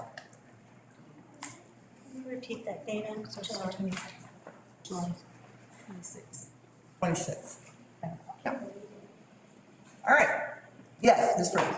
Thank you. I wanted to check with the board. I told the Turner Ditch Habitat individuals that I would check. They offered a 9 a.m. tour again Monday morning. If the new incoming trustees or anyone that wasn't able to attend the tour that they had previously, they would be willing to do that again. They are available again. It's very short notice, Monday, May 2nd at 9 a.m. I told them I would let them know tomorrow if that would work for the majority of the board. I would like to say that I can, but no more than 2 of us can go, unless you're gonna make it a public meeting. I'm going to Publicize it. post that Okay. you'll be doing a tour at Very the, good. at the plant. So at what time? 9 a.m. Monday morning. AM, this is 9:30, 9 AM? 9 a.m. Okay. Monday morning. Well, do you all know where the sewer plant is? Yes. No? No? Yes and no? Meet here. I'll let them know we're gonna meet here and then you can convoy over. Okay. Would it be a good time then to have Corey or someone take us through the sewer plant at that point, as long as we're down there? Point of order. Yes, Mr. Markle, what is your point of order? Orders of the day. Pardon? Orders of the day, we're off topic. I don't know where this discussion falls. This on is the agenda. still, it's the mayor's welcome, it's part of the mayor's welcome. Okay. Thank you. Would this, I can make that happen if the board would like to do that at the would the same board time. like to do that? Just take a tour of the sewer plant as long as we're down there? Okay. Sure. So that's 9 a.m. Monday. 9 a.m. Monday. Seems like. Okay, great, all right. Did I ask the question? Yes, ma'am? Did I understand that's, oh. Please come up, thank you.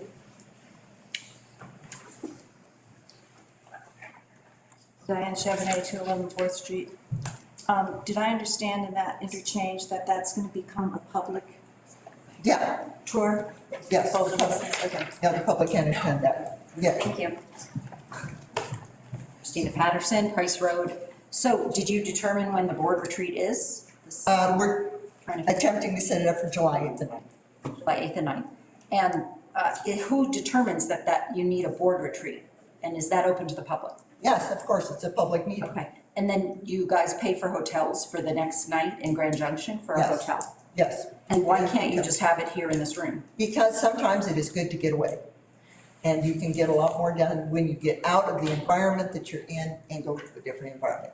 And this was at the request of the consultant. A consultant? Okay. But the board doesn't get to decide that? The board doesn't get to decide that? I'm arranging this and I'm paying for it, so no. You're personally paying for it? I'm personally paying for this out of my savings. Okay, I didn't know that. Okay. Seems very, is that right? Okay. No, that's not right. That's weird. It's crazy. It's a meeting, and the public is not gonna follow the Grand Junction. Okay, excuse me, but Ms. Watson. Suzanne Watson. Can you tell us who the facilitator is and what Chris the Lowe nature- from GPS. Pardon? Chris Lowe from GPS. The facilitator for the Yes. retreat? Okay, and what's the nature of the retreat? It's team building and it's goal setting and it's coming to work together as a team. Okay, thank you. Okay, Mr. Knudsen? I'd like to make an announcement to my new fellow board members that I now have another partner in crime with me, and his name is John Valentine. So just as previously I had a partner in crime, and that was Trustee Thompson, we agreed that we would leave the meeting at 9:30. So I wanted to alert the new board members that we still intend to do that. Leave at 9:30, which would mean we're not going to conduct business after that time because you won't have a quorum. So I wanted to give you that heads up because you may want to change the agenda order and there may be items that you want to make sure we address before we leave tonight. So I wanted to at least let you know that. Thank you. Thank you. All right. So, next item up on the agenda is Resolution 06-2022, Trustee Vacancy. This is just to open, to say we do have a vacancy. We have 60 days to fill it. It is board decision as to how long we will accept letters and when we will fill this vacancy. So can I get a motion to approve Resolution 06-2022? Yes, Mr. Merkel? I move that we approve Resolution 06-2022 with the modification, appointment no later than 60 days, strike 60 and replace it with 7. We need a meeting in order to appoint the person. This would require a special meeting. Yes, it would require a special meeting. Yeah. So you are asking, all right, let's deal with the ordinance first. All right, so we have a motion to accept the resolution with the change of 60 to 7. Do I have a second? I'll second for discussion purposes. All right, discussion by the board. What about the trustee vacancy? Excuse me, Suzanne, we're not there. Okay. This is, Oh, I see what you're saying.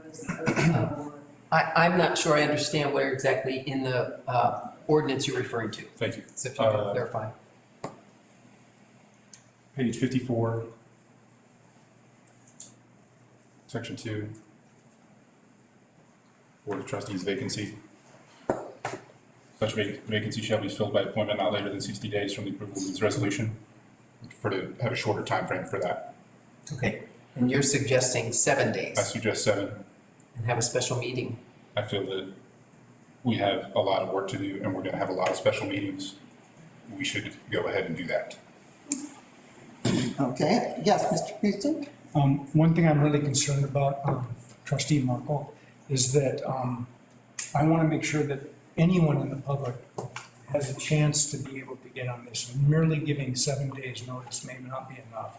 Our local papers only come out once a week, and, you know, it takes time. So I would think that 7 days is a little short for people. I understand the urgency of getting someone else and operating with a full board, so I'm totally in alignment with that. I just want to make sure that we can allow enough time for staff to accept those, for them to get those in our packets, and for us to be able to make a decision. But having a special meeting for that, I think with our regular meeting schedule, we could fit this in. So that's the only concern I have. Sure. If I may, the 60 days is the statutory maximum that you need to take action within a period of time. The board could set some type of timelines as to nominations must be submitted within X number of days of today, and then after that point in time, they can be brought back at a regularly scheduled board meeting. Yes, Mr. Moore. I move to amend the main motion to, rather than 7, to say 14, to put us at our next regular meeting, the 12th. Okay. Do I have a second on that amendment? I'll second that. Okay. I'm sorry. Go ahead, let's go. Oh, that's okay. All right, discussion from the board? No? Okay. I just want to say the step would be tomorrow you put on a letter of interest? Is that, I'm looking at administratively, we need to put a letter of interest out, asking for a letter of interest. Yeah, we just need to put announcements out in the newspapers, on KBNF, wherever else we can distribute it so that people know that there is an open seat. So I'm asking logistically, so you want to choose the person on the 12th. Logistically, then DCI will be out. I don't think you do it in the DCI, do you? You just usually do it on the webpage? Correct. For the trust letter of Yeah, we interest? can do it on KBNF. I put it in the shopper as well. And if it is the intention that it be on the agenda for appointment on the 12th, that would give 4 business days for people to receive the information and respond. That is not enough time. That is really not enough time. Well, that's why I wanted to ask, is logistically, is that? Yes, Mr. Harlan. I feel like we have one application already. It's no secret that we just got seated. I think it's well understood by the community. Interested folks already have talked about it. I don't think that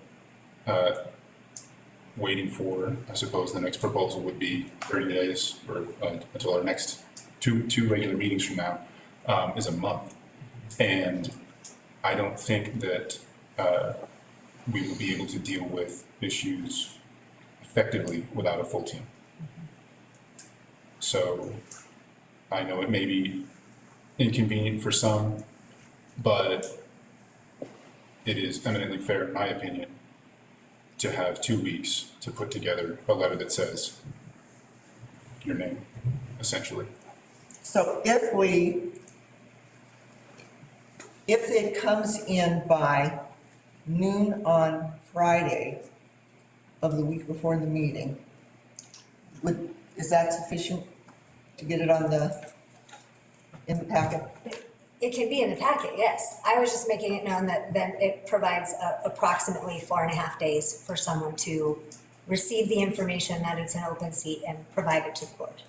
And again, I would let the board know as well that there are other individuals who have asked for information about the seat and had not submitted anything because they didn't submit something for a vacancy that did not exist until this evening.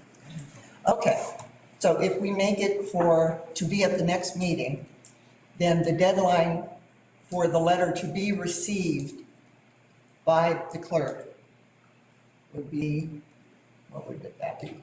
May 6th. May 6th? Can we push it out any? It could be up until the 11th, conceivably. The packet could change up until the day before. The board does not usually tend to be very happy when I do that, but yes, it can. It's a motion for direction. Yeah. For the motion. Yeah. The amendment stands. Yeah, it does. Vote on that? Yes. Is there any comment from the public? Yes. Mr. Thompson? He stayed!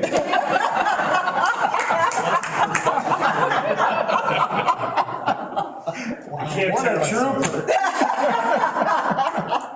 Just a few comments as someone that came in under a similar situation. One is that the language is no later than 60 days, and so I do think that there is an opportunity to expedite the appointment, if possible, without changing the language in the document.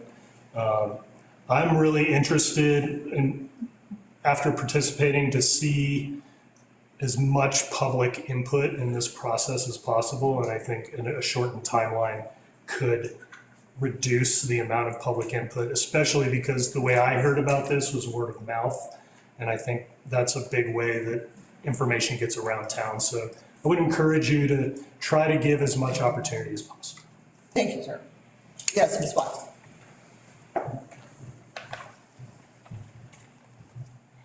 Suzanne Watson. So what makes me a little sad is that you have a SRSA training on May 4th, and you have a DOLA training on May 17th. And if you conceivably did it before May 17th, at least the new board member could start getting trained. But if you wait too long, they're going to miss all these training opportunities. And sadly, people just don't show up as public members. I mean, we can't even get the planning commission to show up to these trainings. So I don't know, at least I'll make the retreat, Grand Junction. I think they might be able to make 17 and 18 of June, or maybe July. Oh yeah, 8th and 9th, that would work. But I mean, I really think getting the SRSA and the DOLA training is important. And if anybody's listening who wants to run for the board, note those times on May 4th and May 17th for the SRSA and DOLA training. Thank you. Thank you, Ms. Watson, for saying that, because I was going to invite anybody who put in a letter of interest to come to the trainings. All right, so anything else from the public? All right, seeing none, we have an amendment to the main motion to make the time limit 14 days. All in favor? Aye. Aye. Opposed? All right, that motion passes. Then we have an amended motion to accept Resolution 06-2022 trustee vacancy with the change to 14 days instead of 60. Any further comment? All right, all in favor? Aye. Opposed? All right, that motion carries. All right, let's move on to action item Resolution 06-2022, the appointment of officers. And this is, got the right one? Yes.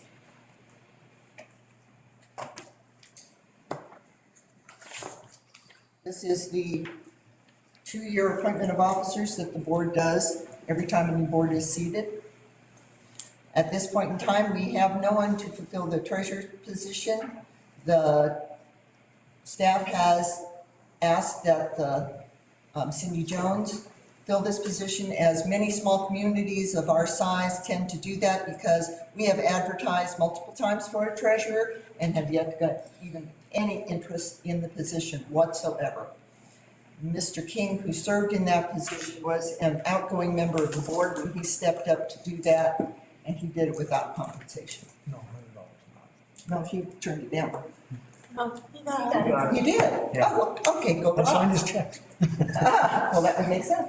All right, so we probably need to make a decision on the treasurer at this point in time as to what we're going to do with the treasurer. And I would ask Mr. Conklin, I mean, we are out of compliance with state law as it is without having a treasurer appointed. How long can we do this before we run into trouble? Mr. Conklin has the floor. Well, I think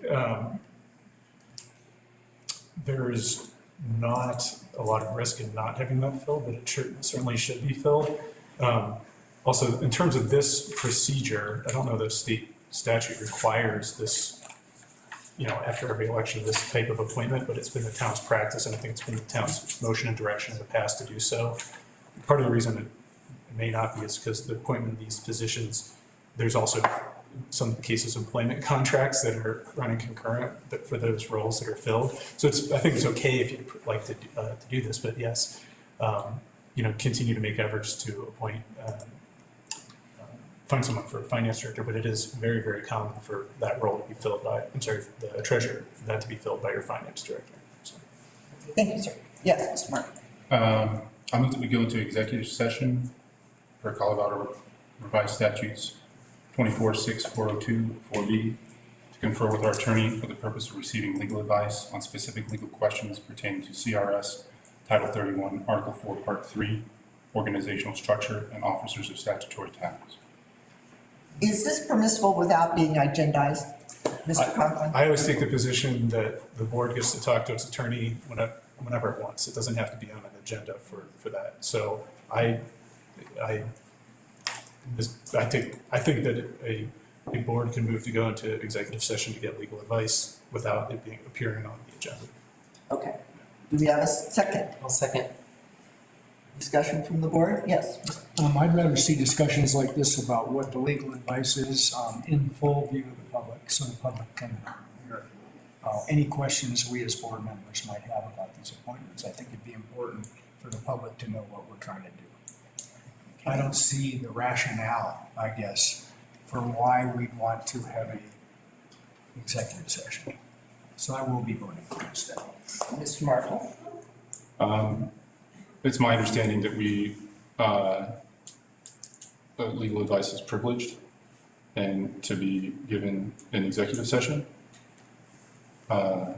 If there's a mechanism for that to be done in public, perhaps it's a misunderstanding on my part. So, Would you like to clarify? sure, when you're operating in my role kind of in a public meeting, there's always legal issues that I'm commenting on. When I'm providing communication to the board, it's privileged. That privilege gets to be waived by the board. So it's up to the board on that one. Another just procedural note, executive sessions require approval of 2/3 of the trustees to move into executive session. What is that number out? What is that? What's 2/3 of 5? Yes. Three would have to vote in favor, if I'm understanding. I thought, of the 5, 4 would need to vote in favor. Okay. Okay. All right. Any further discussion from the board? I'm not sure about, I'm not against doing an executive session, but I think there is quite a bit to be talked about here in this situation. And I frankly would like us to continue this to the next meeting. Yeah, to my understanding, this is not a pressing issue. It does not need to be done at this meeting. Am I correct, Ms. Ferguson? Within 30 days. Okay. Of us being seated.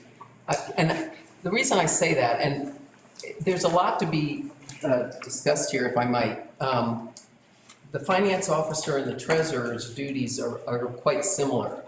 And I appreciated Michelle Patterson's point that one responds to the trustees and the other to the administrator. I am not comfortable with combining these positions. I think it's important to have a second set of eyes. But that requires much more discussion because in order to get a treasurer, I think we need to make it a much more appealing position and put more money towards it. And I honestly have to say, did Ross King really do all the things in this, town treasurer? Because he had nothing to say at meetings. I mean, it was so perfunctory. I was shocked to see how many things a treasurer does. So again, I don't know. He just never provided any of this sort of level. So I have no idea how much time it took him or anything because of that, following in his footsteps. So I can't do this in a perfunctory way tonight. Just one quick comment while we're on the treasurer appointment is that it's not uncommon in small statutory towns that treasurer role is a bit ceremonial, and anyway, if that, just a point while I'm thinking of it, but we can have further discussion if the board chooses to move that to a future meeting. Yes, Mr. Stecker. What I see here is traditionally we put out a call for a treasurer. And in my thought, for due diligence, we just go ahead and do it. I know what's happened in the past, but we can't say that that's going to happen this time. And I think we ought to put out a proposal or a request for letters of interest and that we work our way from there. And I know we've got a time limit, and that means that we have letters of interest in by the end of 2 weeks. And then we can make a decision either at the next meeting or the meeting afterwards. And we can make this happen and fairly quickly. Okay, so I want to confirm, do we have a second on Mr. Merkel's motion? Yes. All right, so we need to deal with that motion first at this point versus talking treasurer. So is there, yes, Mr. Mark? So I have questions pertaining to this law that's cited, 3143, some of which pertains to the treasurer and some of which does not. So I can't obviously in open meeting begin to speak about the things that may be discussed in closed session. I think what I've described is appropriate for my questions I would like to have answered by our attorney. If I'm not given the opportunity at this moment to have my questions answered, I would like to know what mechanism I have for receiving that in the very near future. Okay, so let's deal with the motion on the table. Thank you. So there is a motion and a second to go into executive session. All in favor? Aye. Opposed? Nay. All right, that motion does not pass. All right, so then we have a second suggestion that we continue this item to the next meeting. Okay, will you make that a motion? Yes, I'd like to make a motion to continue the resolution appointing statutorily required positions of the municipal. Oh, actually, can I back up 1 second? Can this be done in pieces? Since our attorney is here, can he be appointed tonight? And we continue for the other two positions? Well, it looks like the judge too. Yeah, pretty we could much. do both. We could do the attorney and the judge. So let me back up because It may be simpler since we have 30 days to do this. We can do it at the next session. We could. I was just thinking because Jeff was here. Well, and he's under contract, so we're not gonna kick him out the door, Right. so. I mean, you guys, It's a which means you get to fire me whenever you want. But at this point, you're not gonna run away. So Between now and the next meeting. So it would be strictly perfunctory to do it tonight, whereas if, let me start my motion again. Okay. I move that we continue this action item, if I can leave it at that, to one, I don't have the date of the meeting. But just To the next meeting in May. Okay. Is there a second on that motion? Second. All right. Did you want to say I did have a something? comment, a couple of them. All right. Okay, first of all, I do think it would be wise for us to go ahead and appoint the attorney and the judge, because we know that's a given. I would also want to be sensitive to Trustee Markle's request for legal, so I think as a board, we could approve his ability to consult with the attorney so that his questions get answered. Then we don't need to go into an executive session. But see, like I'm thinking, like if I want to assign something to staff, I'd like to have the board give me support to assign something to staff. So for instance, when we're recruiting for the police chief, I asked the board if they would let me work closely with the town administrator on recruiting for the police chief. So we've been doing that and I got a board thing. What I hear from Trustee Markle is a request to get, and it costs us $2.25 an hour for our attorney to answer his questions, but he feels so strongly about it that he wants to go into executive session. Why can't he just have a conversation and we as a board say, yes, let him have the conversation with the attorney and get his questions answered? If we're going to be conversational and casual, may I? Yes. My intent was to make expedient use of all of our time. We have the opportunity at this moment to all understand the problem. We already have our attorney on hand. It seemed like a good idea at the time.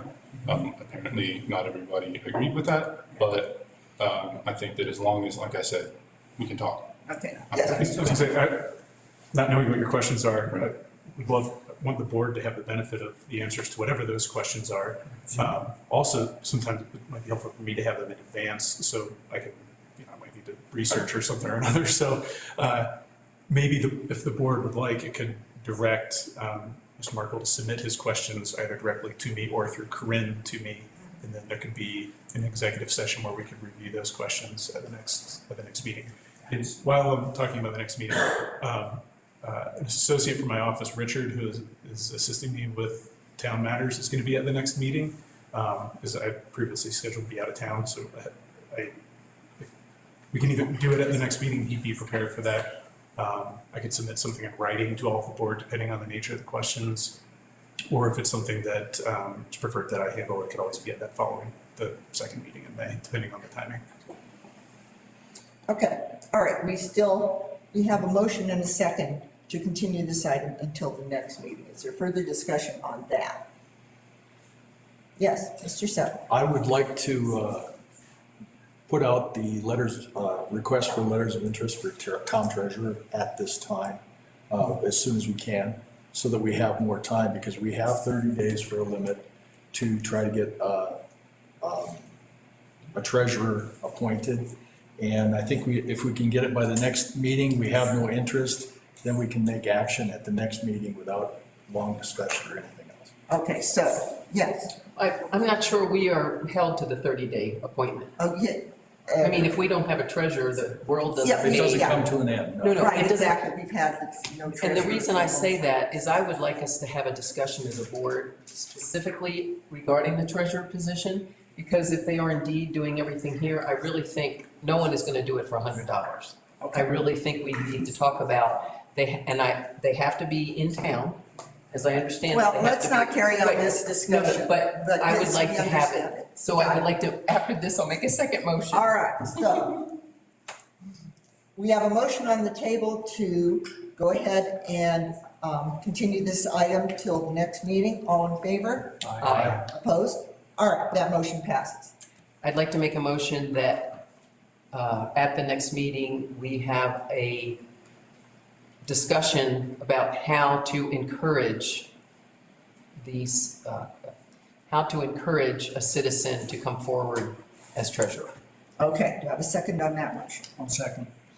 All right, discussion from the board? Since I made one, I'd like to on the agenda of that meeting, I would like to have Cindy's job description as well as the town of board, the candidates that was put out back in, it was put out 12/14/21. It was the treasurer's duties were in an agenda packet for 12/14/21. And I believe that's what was on the town website for letters of interest. So if both of those could be put in the packet so we can see Cindy's responsibilities and the town treasurer's responsibilities, which I don't know if all these are coming off the statute, I've not checked. And then have the ability to discuss and, what's the terminology? Discuss and. Yeah, we can make a decision about what we want to do. Make a motion, that's what I want. Yeah, exactly, so it'll be an action item. Action item, thank you. Okay, you're welcome. All right. Any further discussion from the board? All right, anything from the public? Yes, Ms. Lund. I guess maybe this can be broached, and when I read statute, it seems like the statutory duties for a treasurer are kind of extensive. And I don't know, can we make sure we really pull those together? And then from what I heard Jeff Conklin say tonight is, it's just kind of like a wink wink thing, it's okay if you just have someone else do it. So I'm kind of confused, because can we do that for any of the appointed positions? Can you just have an executive secretary instead of a clerk, as long as you just have like a figurehead of a clerk? And then one final question is, who was the treasurer when Kristen Chesnick was the finance officer? Okay, thank you, thanks, Lisa. All right. Anything else? All right, we have a motion on the table to put the, oh, I'm sorry, Ms. Patterson, I didn't see your hand. I'm laughing because my fridge. Thank you, Michelle Pattison. I just want to confirm the motion.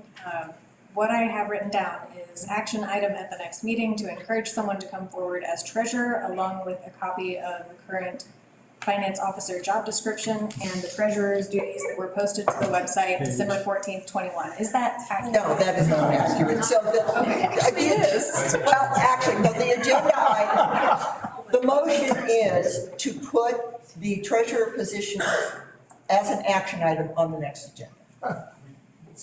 Restate it. Yes, I'll restate it. Yes. Because she really, Yeah, but we don't need all that. No, and that's why I said, that's not a good motion. No. I would like to make a motion that we add an agenda item to the next meeting to discuss the treasurer position and encouraging.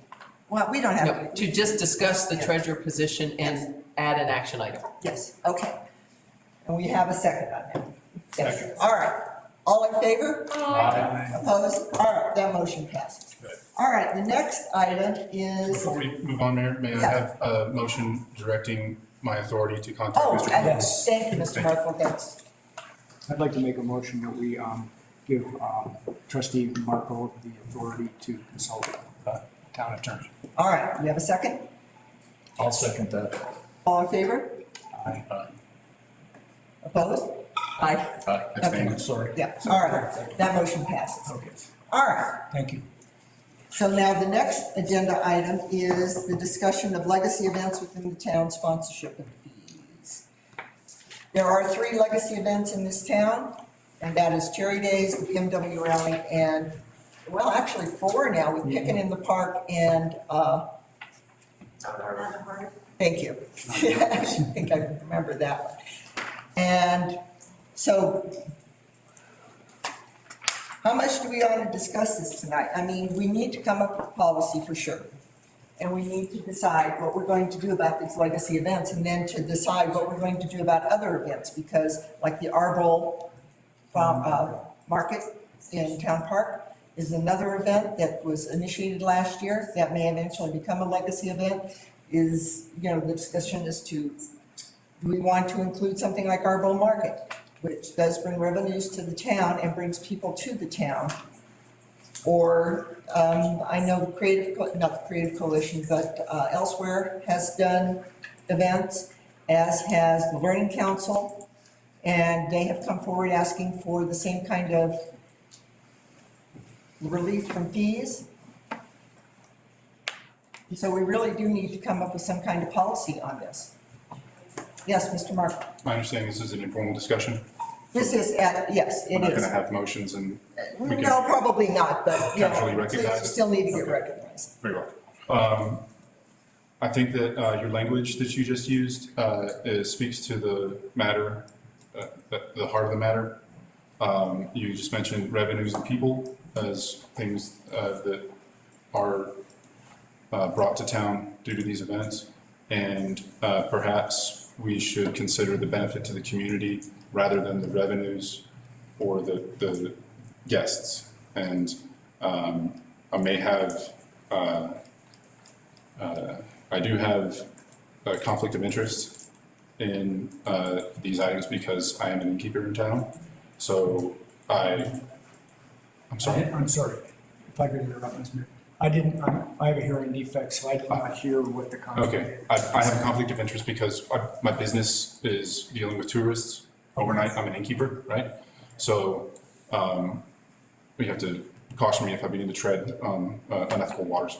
But the way that I see it is that the first time that I came to an event in Town Park, I fell in love with this town, right? And the people that have made the efforts to make these things happen and create events that are open to the public where all of us can participate freely without charge at our own time. And it's such high quality stuff that you get in this town. Like everybody loves, you can tell that there's so much love put into it. I think that measuring things by revenues and people, at some point, we have to make a judgment call. We can't say, well, if your event brings in 500 people, then you get a discount, right? And then, well, you know, somebody's thing didn't come through this year and they got 400 people, now they got to kick us a bunch of money, right? Having hard and fast terms like this is not why we're here necessarily. We're here to make decisions, right? To make judgments and determine what we think is important. And I think that things like this are important to me, not as a business owner, but as a citizen of this town. Thank you, yeah, point well taken. And yeah, and I think you can't reduce things to numbers a lot of times. And that it ends up just diluting the whole thing and trivializing it. Yes, Mr. Sutton. I've lived in town for 32 years and watched these events evolve and come into being. And I fully support them personally as a citizen. But I'm very uncomfortable about giving public money to an organization so they can have their event. Most of these events have vendors and perhaps a fee to the vendors so that we can make a discount, but it's hard to take public money out and give public money away. And perhaps if we had this as a budget item and that was a way that we did this, that's probably the better way to handle this. We set a specific amount of money and that when that's gone, that's it. I'm concerned because we do have a slight budget crisis this year. It's not going to get any better. And I'm really concerned about public money spent at this point. Thank you, Mr. Sutton. Other comments? Yeah. I was wondering if I could get a couple questions answered that were included in the packet in terms of the finances that you all provided. My first question was, people get a $50 discount for recycling, and I wondered how is that done? Do the volunteers actually take the materials to recycle? I'm sorry, point of order. I think you're talking about the specific. My understanding is we're discussing the. But this is part of the questions I want answered in terms of how much money do we spend before we give up. I think this is a valid thing to have in the discussion. No, to me, I think getting some questions answered about this is part of the entire discussion. Well, and the reason I ask is because the application for picking in the park has a refund of $200, $50 for a recycling fee for all 4 nights. And that's not on this itemization on page 31. So I just wanted to verify that that's true, $50. So they really, right now, picking in the park is looking at paying $200 is how it looks from their application. And so I just want to know logistically, do any town staff deal with the recycling, or is Rob Miller going to take that to J&J Disposal? I pay the. I should. All right. The entity that utilizes the park takes care of the removal of the recycling. Okay, so that's, and then secondly, I noticed that some of the numbers changed from the last packet to this packet. And what we're looking at here, another question I had is why is administration, why is there a $225 fee that the town is paying for the special event liquor license? Is that money we have to pay, or is that coming off? Is that? That's assessing the time that the town is processing the liquor license. Oh, okay. All right, so right now, for the 4 nights for picking in the park, approximate cost is $3,030. The town is only gonna ask for $200 from picking in the park. That's accurate. Right. Because their events are not consecutive, that's Right. why they get the $50 charge more than once. So really, when you even look at the other ones, to me, the fee is not that much. And I would kind of like, we have to deal with this year. Because we don't, unless, we could amend the budget too, to deal with this year, because we're gonna have to do some budget amendment, in my opinion. Here's my second piece. So for these 4 nights, the town is picking up $33,000 minus $200. So let's say $2,800 for those 4 nights, which is, my husband, full disclosure, my husband and I give money to Picking in the Park. So we are big supporters. But that means for every event, we can plan on, let's just say, for 3 days for Cherry Days, or, so we're looking at approximately the same, maybe more like 4,000?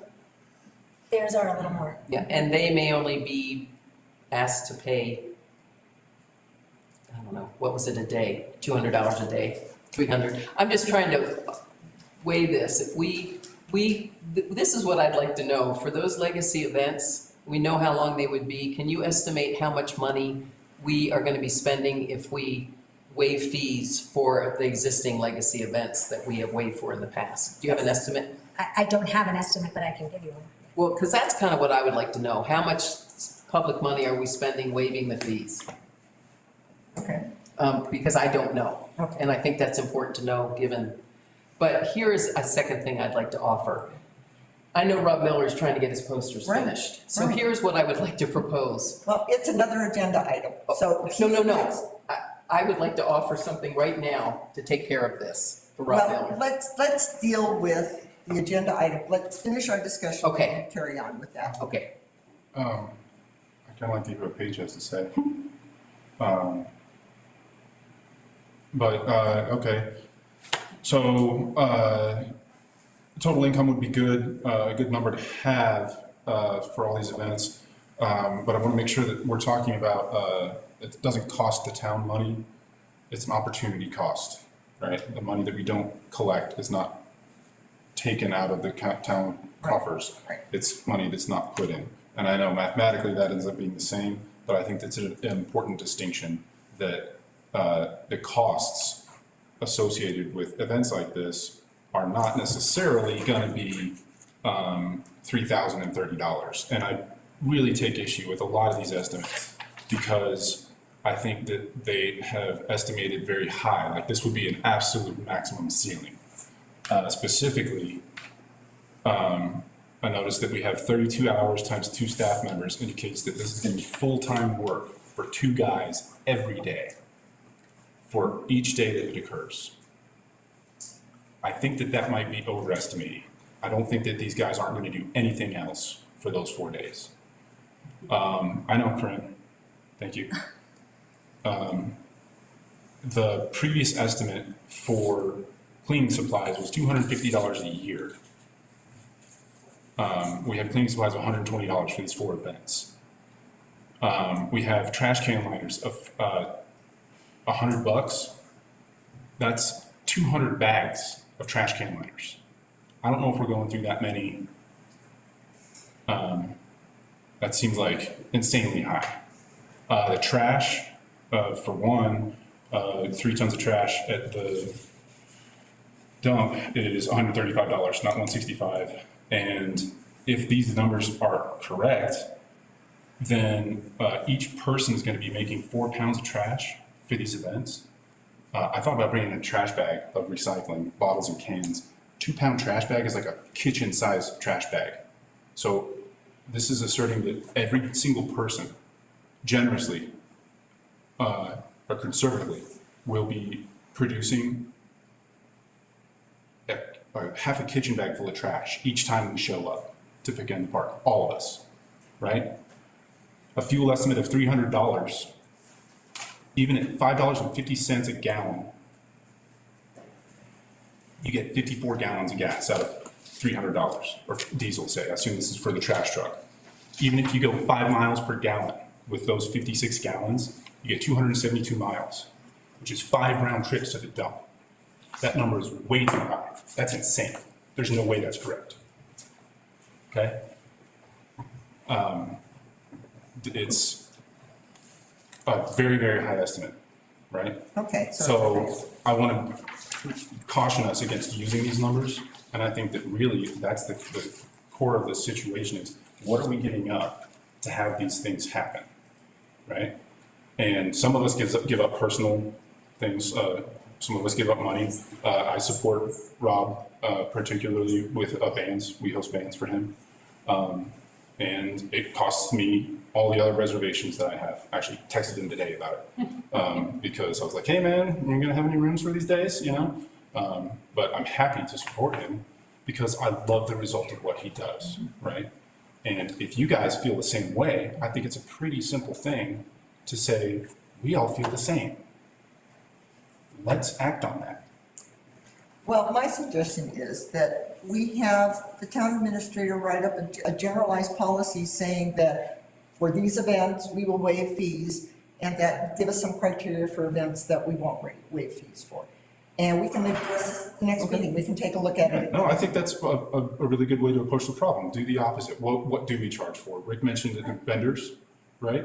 I think is a really good point. If people are sitting there making money and it's a commercial operation, if people are charging fees. Well, they're charging sales tax, and then the vendors usually pay the event to have their booth at the event. Yeah, most of these all of these are nonprofit, right? Maybe that's a good. Or just criteria has to be a nonprofit. Right? Yeah. Well, and I think, if the town administrator is willing, just write up a draft thing, we can work on it. All right, anyone want to contribute anything else? Yeah. Well, I think your initial statement about we have 4 legacy events, Cherry Days, Pick and Mountain Harvest, and BMW. Those are pretty clear benefits to the community. The BMW rally invites all of us as community members to come in. Cherry Days, Pick and Mountain Harvest are just fabulous things that are really well attended by local people, don't necessarily bring people in. I also want to speak on behalf of BMW because some of the key current members of our community have moved here because of that event. So those are 4 of our legacy events, and I think we could make a decision about, hey, these are the legacy events. Now let's get a policy together for everything that is in the legacy. Yeah. Well, that's right, the draft policy I think would be a good idea. And the other thing is, when I was on the Mountain Harvest Board, Bill Bishop every year did a economic summary of what that event brought into the town. And the last year I was on that board, they brought in over $500,000 into this community. It's old. Bill I mean, for what, this next year, if he does it every year? I don't know. He's deceased. He's gone, sorry. He's gone, yeah. He did it when he was on the board, and it really was a wonderful thing. He had an economics degree, and so he was able to calculate this. But if you figure, and Mountain Harvest has grown since that time, if Picking in the Park is bringing in $500,000 into this community, for people coming in and eating in the restaurants and working at the vendors and all the rest of the stuff they do. the fee is minimal. All right, Could I ask one last thing? one last thing. Nothing in here is talking about park maintenance. And I think of the greatest importance is that that park be kept up and it be kept in good shape, because this does have an impact. And I know we have Corey who's new at it, and I just would implore that the staff make that a priority this summer and get the water out there as soon as you can. I know we just turned our ditch on from Stewart today. They are working on that, and park maintenance time is included in the man hours, Oh, okay. not Oh, just event. okay, thank you. Okay, so I suggest we move on then to item number 4, Mr. Miller's Picking in the Park event and waiving the fees for that. Yes. Yes. Before we move on, yeah. Could I speak Discussion? on the legacy events? Christina Patterson. I know, like at Christmas time, there's a fund, and I don't know if it's 5,000 or 7,000 that Corinne generally designates to go to nonprofits. Does anybody remember that on the board? It's in a budget. We have a budget. It's in a budget. item. And I would ask the trustees to just look at that and maybe just keep that in the community. Maybe that, I don't know, is it 5,000 or 7,000? Does anybody know? Oh, I don't remember. If- I can't remember. Yeah. I'm sure someone. It's not a very Anyway, large amount. I think it's at least 5,000 or 7,000, and I would ask that you just look at that and reevaluate where you want the public's money. Thank you so much, Rick Salter, for keeping that perspective, the public's money to go. Thank you. Thank you. All right, yes, Ms. Watts.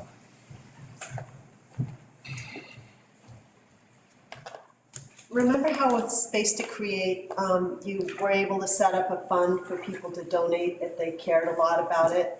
Wasn't that something that we have with the park project in Polis Park? Yeah, the Polis Park Okay. project was. Is there some way to make a vehicle for like, Friends of the Park or whatever? So these legacy events, which do bring a lot of people on this very small piece of property, Town Park, and they do a lot of wear and tear. But is there some vehicle that if people were passionate about it, they could donate extra money and pay that fee for the legacy events or chip in? And so there'd be a little bit of money there, so you don't actually have to ask the event, but there were people who would be passionate about supporting them in this town that would donate money to some sort of a town fund to go to the park to cover some of the costs specifically for that event. And it's just a thought. I don't know legally if it's possible, but set All right, something thank up. you. Thanks. Crowdsourcing. All right, Mr. Miller. He's so patient. Oh, my God. Rob Miller, 211 Onarga. Thank you guys for bringing up this topic. A few things, Mr. Stelter. First of all, I agree with you. We should have a line item in the budget. That's something I brought up about 14 years ago in a budget meeting, and there was no room for that at the time. Hopefully that will change. I would love to see the breakdown that the staff put together, the per show breakdown. I wasn't sent it. I haven't seen it. Thank you. But it does sound high. And I will just say, even the idea of, Mr. Markle said 2 days of full-time work. I don't see anybody. And with Picking in the Park, we leave the park. There is not a bubblegum wrapper in the park by the time we're done. So I don't know what that would be. But that kind of brings me to what I'd like to see for all these legacy events. I work with different towns. I work with Moab, Utah, and Ridgeway, and I've worked with URA. And the way they all operate with events is they approach the people putting on the events and they ask what we need and how they can work with us. And Travis has been the guy for the last bunch of years, and Mike, the parks guy before him, and the woman before him. Those guys were great. They were parks people, and I interacted with them. But Travis gave us no support unless I asked for it, and it was always not very friendly. And what I'm looking for, and I know that all of the events are looking for, is to feel supported by the town. And I'm not even talking about financially. I mean, this conversation is based around Paige, you had brought $200. I'm not sure what that number is, but my memory, I feel like what I paid for the park for the 4 shows is around $450. We can talk about that or suss it out, but whether it's $2 or $450, really that number is not really why we're here talking tonight. Why we're here is because last year I came up here and I said to you guys, I want support from the town. I want to feel supported by 15 years of doing this event. I'm now working with Mountain Harvest, so I'm starting to speak for Mountain Harvest also. I know that Cherry Days. The other thing about my voice, which I think is a little bit unique in this conversation, is that, you know, Picking in the Park, we're going into the 15th year of doing this. The other events, BMW is run by people who live in Denver. Cherry Days has had countless people running it. Mountain Harvest, same thing, brand new people this year. I'm the only one who's actually seen this thing through for the last 15 years. So I feel like I'm in a little bit of a Groundhog Day in terms of just trying to get support from you guys. I gave up for a good 10 years. And I feel like I've been inspired by the energy of the board. Your time is up. But we support you. I'm probably sorry. I move to give Rob another 3 minutes. Okay. Second that. All right. I appreciate that. I don't really need it, but I think you guys, but specifically, if I could just name a few things. The thing that really drove me here last year was the being charged $50 for the cones. I was like, okay, that's the straw, okay? I need cones because what I'm trying to do is create safety for the porta potties that I have on the street, so people have to go to the bathroom, and cars are driving by, so I want to put cones there so they don't get hit. And then out of nowhere, I got a $50 fee. And then when I asked about it, they said, you've been charged a $50 fee all along, and I never had been charged. But so I don't know, you know, it's different people, it's different every year. So I want to be able to ask for cones. I mean, why am I getting charged for cones? You know, they're cones, they're just things. If the electric goes out on the stage, I don't know how to handle it. My sound guy can do it. But if we don't know, I want to be able to call someone and them show up and be like, hey, it's this, you know. And the trash cans. And I feel like that's kind of a big one that I wasn't able to really ever have a conversation with Travis about it because he just sort of shrugged it off. But what happens is the trash cans are put out in the places that they're put out just like every other day of the year. And what I would like is for them to, first of all, I'd like a few extras if they're available. I think they are, but I don't know.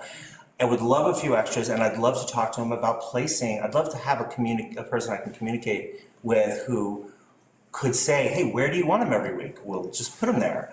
And that would be great. And then have some communication about the trash being picked up also. Because there seems to be every year the town wants something different, and I'm only notified after I did something wrong, basically. So I guess what I'm asking for you guys is that all boils down to communication.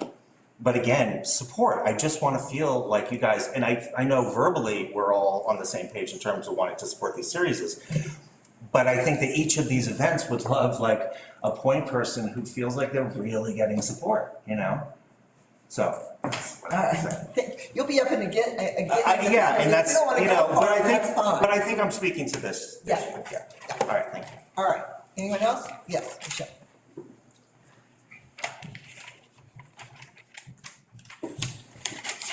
Michelle Patterson, 302 Second. Just a couple of things.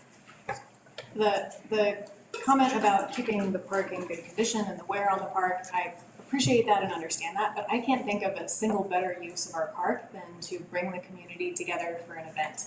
And so I don't think we should be punishing essentially events that do that with increased cost, because that's what better use of the park is there. The park is here for our community. And I forgot my other comments. Sorry, Mayor, no offense to Ms. Patterson. I understand this is an action item. Pardon? I understand this is an action item. No, then this was just a discussion item. The next one, when Mr. Miller comes up here. Oh, I thought we had transferred to his. No, Okay. no, he's. My apologies. Yeah, I was trying to close up the discussion and then we had a public. Thank you. So, Mr. Miller, you're back. Is there anything you want to add before we make a vote on waiving of your fees? No. All right, somebody would like to make a motion? I'd like to make a motion. This may be unorthodox, but I move that Shane and Paige Smith will pay the fee required for picking in the park. Because if we waive a fee tonight, we have already made a precedent. Okay.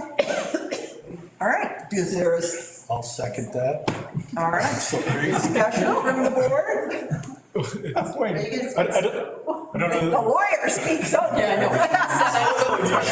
know. It is, I know. And, I don't know that the board can read through the motion like this. Okay. Require that a trustee.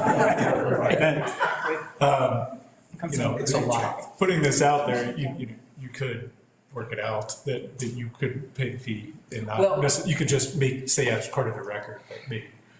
Whatever If works. the fee is not waived, I intend to cover that. Well, and mostly, I'm not comfortable waiving the fee tonight. Okay. Because why are we having the information next meeting? So that, to me, we are big supporters, and that would solve not setting a precedent. So however you think it could be done, Jeff? I think you could, you've made a representation on here that, you tend to work to pay, in the event the fee is not waived, that you would pay, you would like to pay the fee. That's not something the board's taking action on. The board's, whether the fee is waived or not, and then you guys can work it out, whatever that fee make it. All right, then why don't we get a motion to waive the fee and then, or not? No. Do not waive the fee. Okay, yes, Mr. Martin. Move that we do not waive the fee for picking. No, you have to do a positive. No? No, that would work? Yeah. Okay, I'll move that we do not waive the fee. all right. Picking in the park for 2020. All right, you have a second? I will second that. All right. All in favor? Aye. Aye. Opposed? Nay. All right, that motion passes. All right. Your court. Okay, if I, as a citizen, if I could just get some clarity. So where is the conversation going then? So we're gonna make a policy, that's the thing, it's the next meeting, we will have a draft policy on what we're gonna do about waiving fees for legacy. And I would like to see, excuse me. Yes. I would like to see that we get it on a line item on the budget. Right, and if So that would we be have part it of very clear, we don't have any problems. Right. It should be on the budget, even though I know it's kind of an illusory thing, but that income is put onto the budget. Yeah. So we need to deal with it. Or we take that income off. Right. Yes, Mr. Martin. I have a couple cursory motions related to this item. Okay. Is the appropriate time to make them? Sure. Thank you. I move to direct staff to make all town documents available as fillable PDFs on the town website, printed only on request. Okay, all town documents as fillable PDFs on the website, Yeah, correct? and- Yes, and in the future, Mayor, if you would like my motions to be written down, That would be very much appreciated. I would prefer not to do them live, but I will be reading from what I've typed, and I'll be happy to provide that for the record. That would be perfect. Yes, thank you very much. All right, do we have a second on that? I'll second that. Discussion from the board? Yes. I'm a little concerned that there's a lot of documents in the town. And all documents, I'm thinking about staff time and what staff has to do in order to produce. Put all documents in a PDF, scan them in and put them on the website. As fillable. Do we want to see every single water bill in town? Do we want to see, This is I'm for confused. applications, is what this. I'm not understanding the motion because all documents are so broad. Okay, yeah. I'll add some clarity. Make all town documents, granted, thank you. I'll modify my motion to make all town forms for the public available as fillable PDFs on the town website, printed only on request. Okay. I'll second that. All right, so all in favor of making it forms instead of documents? Aye. Aye. Opposed? All right, that passes. All right, so further discussion on this? I just wanted to ask about this. So in other words, if I want to get a building permit, or I want to get a fence permit, or things like that, I can now go on the website and there's a fillable form that I can do, and, yeah. And I want to make one clarification. There was not a deadline associated with that work Okay. in the motion I was going to. intentionally. Right. Thank you. Okay.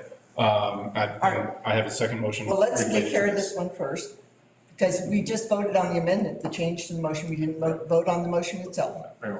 All right, so all in favor of making all town forms as fillable PDFs printed only on request? Aye. Opposed? All right, that motion passes. All right, next one. Secondarily, I move to make all agenda items at regular meetings for action only. Because. All right, yeah, go ahead and give us your rationale. I'm sorry, second. Second. Okay, as making a motion,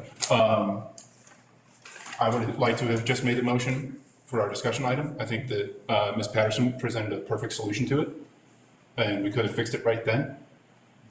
Simply make the nonprofit donation part of our budget optionally available to nonprofits that would like to be legacy park users. And we could use that money to cover what we would have collected in their fees. All we have to do is select them as a nonprofit to receive that money. But I was unable to make that motion because it was a discussion item. And I think that discussion can be very productive, but is completely inappropriate in this setting because it's a waste of everybody's time. If we're gonna have discussion, we should have committees doing that discussion. We should take our talking time and kind of figuring and throwing ideas around and make that intentional so that when we show up here, we can take action on what we've already talked about. I don't want to sit here until 9:30. I don't even want to show up at all. If we could hash it out and kick this thing out in 15 minutes, you know how happy everybody in this room would be? Can we make that like maybe our goal? So in order to make our regular meetings more expedient, if we have everything actionable, anything for discussion, take it offline. We may be able to find solutions much more quickly and be more expedient in our time here. Okay, thank you for that discussion. Yes, Mr. McQueen. Well, I think we're kind of bleeding into the agenda item on the ad hoc committee that Trustee Johnson and I worked on so much. One of the things that might be helpful is one of our recommendations was that we have regular council meetings, but once a month we had a work session. And that's where we hash things out in that work session. And as a council, we would determine what that next work session topic would be so that we could, because there is value in going back and forth. I learn a lot from my fellow trustees and I learn a lot from the public with the comments that we have in that, and it really helps me make a better decision. So I don't think it's wise to say our goal is to make our meetings 15 minutes long, but I want to make sure that we're engaged in good dialogues where we can make discerned decisions. And that's why we had made the recommendation that we have that, because the thing that's nice about a work session is now it's all of us. There's not this huge separation. We've got the public can talk with us. We don't have to be quite so formal in a work session. If we did that once a month, I think it'd really help in relations between us as board members and us as with the public. So that was one of our key recommendations in the next agenda item. I think would help. Other comments from the board? Yes, Mr. Patterson. Just one comment, and Mr. Markland, this is what you may have meant like at the work session. So I just want to make sure that we have the open meetings law that we make sure that we observed, and so when we're taking discussions offline, the discussion of the business needs to be in public. So just make sure everyone's mindful of that and however this proceeds. That is my understanding that the discussion is to be public. I would just like our time as a group together when we have a noticed meeting of a quorum.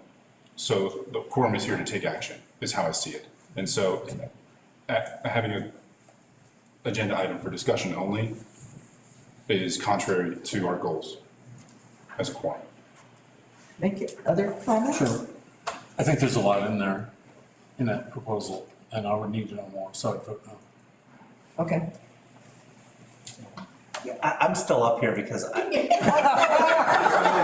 right, right, so Mr. Miller. I just want to understand, like, where is this going? All right, so we're gonna. Because you're saying you're gonna. I'm taking some procedural motions, I'm sorry. No, it's I'm okay. taking advantage. It relates in a way because I want to know what is going to happen from here, because I'd like to be in the discussion, and I think that the other event should too.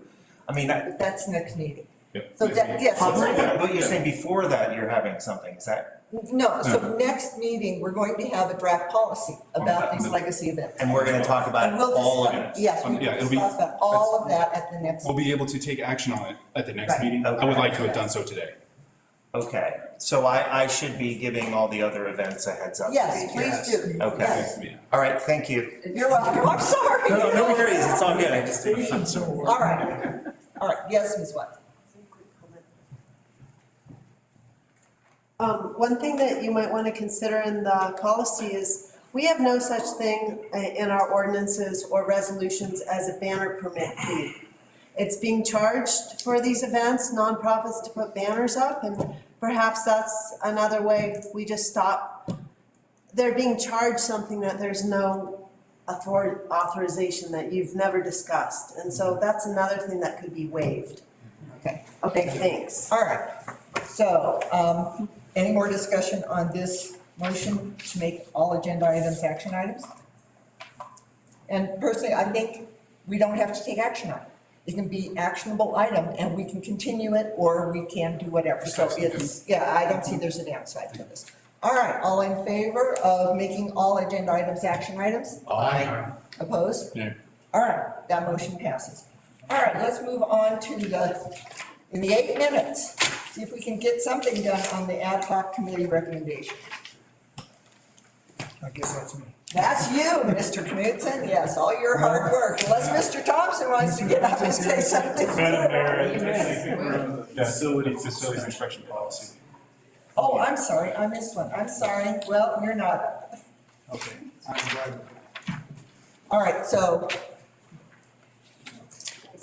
the facilities inspection policy, we have a red line version in here. Comments from the board on the red line version? What page is it on? Could Page someone get me there? 41. Thank you. I've been jumping around so much. Yeah, no.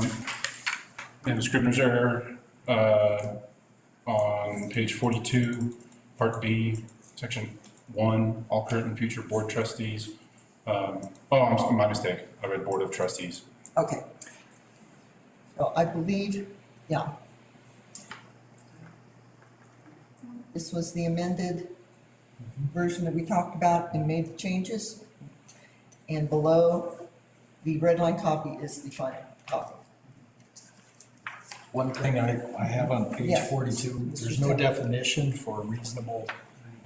access, time of access, and I think that should be included. Okay, what would you suggest that as being? 72 hours, no more than 72 hours. Is that reasonable, Ms. Ferguson, in order to get the personnel and to make sure that the plant is in such a place that within 72 hours, so 3 days, that the board could have access? I would think if it's business days, yes. Okay. But if you ask on Friday, I can't guarantee that we would have someone on Monday. Okay, Business days is acceptable. okay, Mr. Markle? Likewise, unduly, reasonable and unduly. I had both of those as questionable definitions. So if we just change that to 73 business days? And just to kind of, I mean, Yeah. you guys can define this however you wish. You know, the term reasonable and unduly are kind of purposely not prescriptive because circumstances might reasonably allow for quicker or not. Like if someone that's needed to be there to facilitate a visit is just simply, they're in the hospital or something, So that's to allow for that, the circumstances, but if you guys wish to put an end mark on it, that's certainly up to you. Yes. So I'm just wondering, because this is a brand new policy being done in resolution, correct? It's a resolution? Yeah. I would suggest that maybe we leave this as is and do a test. And if I ask for Corinne to let me in someplace and I feel it's gone on too long, I'm gonna let her know, and then I will suggest we change the resolution. I don't know, Okay. since this is all brand new. So you want to make a motion Okay, to accept this? let's see, yes, yes. Is there? And I'm just checking if don't think. It would be resolution 04-2022. Right, I move that we adopt resolution 04-2020. Sorry. That's okay. All right, do I have a second? I'll second. Discussion from the board further? No? From the public? All right, all in favor? Aye. Opposed? All right, now you have 4 minutes. Well, there's quite a lot to unpack There's in the quite a lot. recommendations that we have. Yeah. There's been really excellent comments by members of the public that have given to us in writing about pros and cons of some of the things we've suggested. I don't think all of you had a chance to read the public comments or to read the document itself to make a decision tonight. But both of us are here that work so hard on this. So if you have questions for us that help you make a decision, we can use our 4 minutes to answer any questions. Okay, questions from the board? Well, I have them, but first, what page are we on? No, it's let's just, can I just talk? Sure. Yeah. Here's what I'd like, here's philosophy, okay? Part of the way this is designed is to prevent embarrassment to people who come before the board. And I've had that from more than one public member who has come here on behalf of an organization to make a presentation to the board and has been subject to grilling by the public. And so what I wanted to do is, in those cases, they're trying to make a presentation. And they should be given the floor to be able to make that presentation. And if there are public comments, those are appropriate when we're ready to make an action on that. That's when we take public comment. But during their presentation, they could at least air their thing, like our people from the ditch company came in, make a presentation to the board about what they're trying to do, what the wetlands are, questions they might have, those kind of things. And then when it becomes an action item, then the public weighs in. So that was one thought, because I was moved by that, by the person that said, boy, I had no idea that I was going to have this kind of public, I didn't know it was a public hearing. So that was one thought. The second thought was the idea of when do we have time to really engage with the public in more of a conversation, discussion way? And I've already mentioned to you about this concept of having a work session once a month. We as a board decide what that future topic will be. And then we can really engage and have dialogue with the public about that and among ourselves. Yeah. And you're suggesting, because what you said about the work session contradicted what's in here about public comment during a work session. Because there's two different things. It's a presentation made to the board. Mayor, I'll move that we extend the meeting half an hour, and I entreat. No, if they leave, they're leave. I know, I move that we extend the meeting half an hour. Okay, is there a second? I'll second it. All in favor? May I speak to it? Yeah. I feel like we're having a really good discussion. I don't want it to end. I entreat you to stay, Dave and John. Okay. We have a motion on the board to extend the meeting by half an hour. All in favor? Aye. Opposed? Nay. All right, well, it passes. It passes. Well, they can't force me to stay. No, they can't force you to stay. We will not be able to take action on Well, this item. I would like to make a motion that we take this discussion and that we continue this meeting on Monday and at 6:30, and we take care of all the business we have not And taken this is care the of only until thing, now. this is the Right. only thing. I'll second that. Well, we have staff reports and that All right. kind of Yes. thing too. And we really need to get the business of the town done. Special meeting on Monday. What time? Monday at 6:30? Can that be properly noticed? Yes. Yeah, can that be properly noticed? Yes. If we put it up tonight, it will be properly noticed. 24 hours to notice, correct? Thank you. Okay, so we have a time again? 6:30 on Monday, and the date is? Second. The 2nd, May 2nd. Correct. All right, we have a motion. Did we get a second on that? Yes. All right, Second. further discussion? All right, all in favor? Aye. Opposed? Nay. All right, that motion passes. I guess we're meeting Monday evening at 6:30. All right, it is 9:30 and this meeting is adjourned. Thank you again. Mr. Actually, no, it's not. We Trump. voted to extend. Okay. We're still in session. Oh, Next okay. one is the All vacant. right. We no longer have a quorum. There is, and we're going to discuss all the items at the meeting on Monday, so there is no reason to continue this. Dave, we could just do it right now. I adjourn. I don't make good decisions like. I was vibing with you, man. I was vibing with you.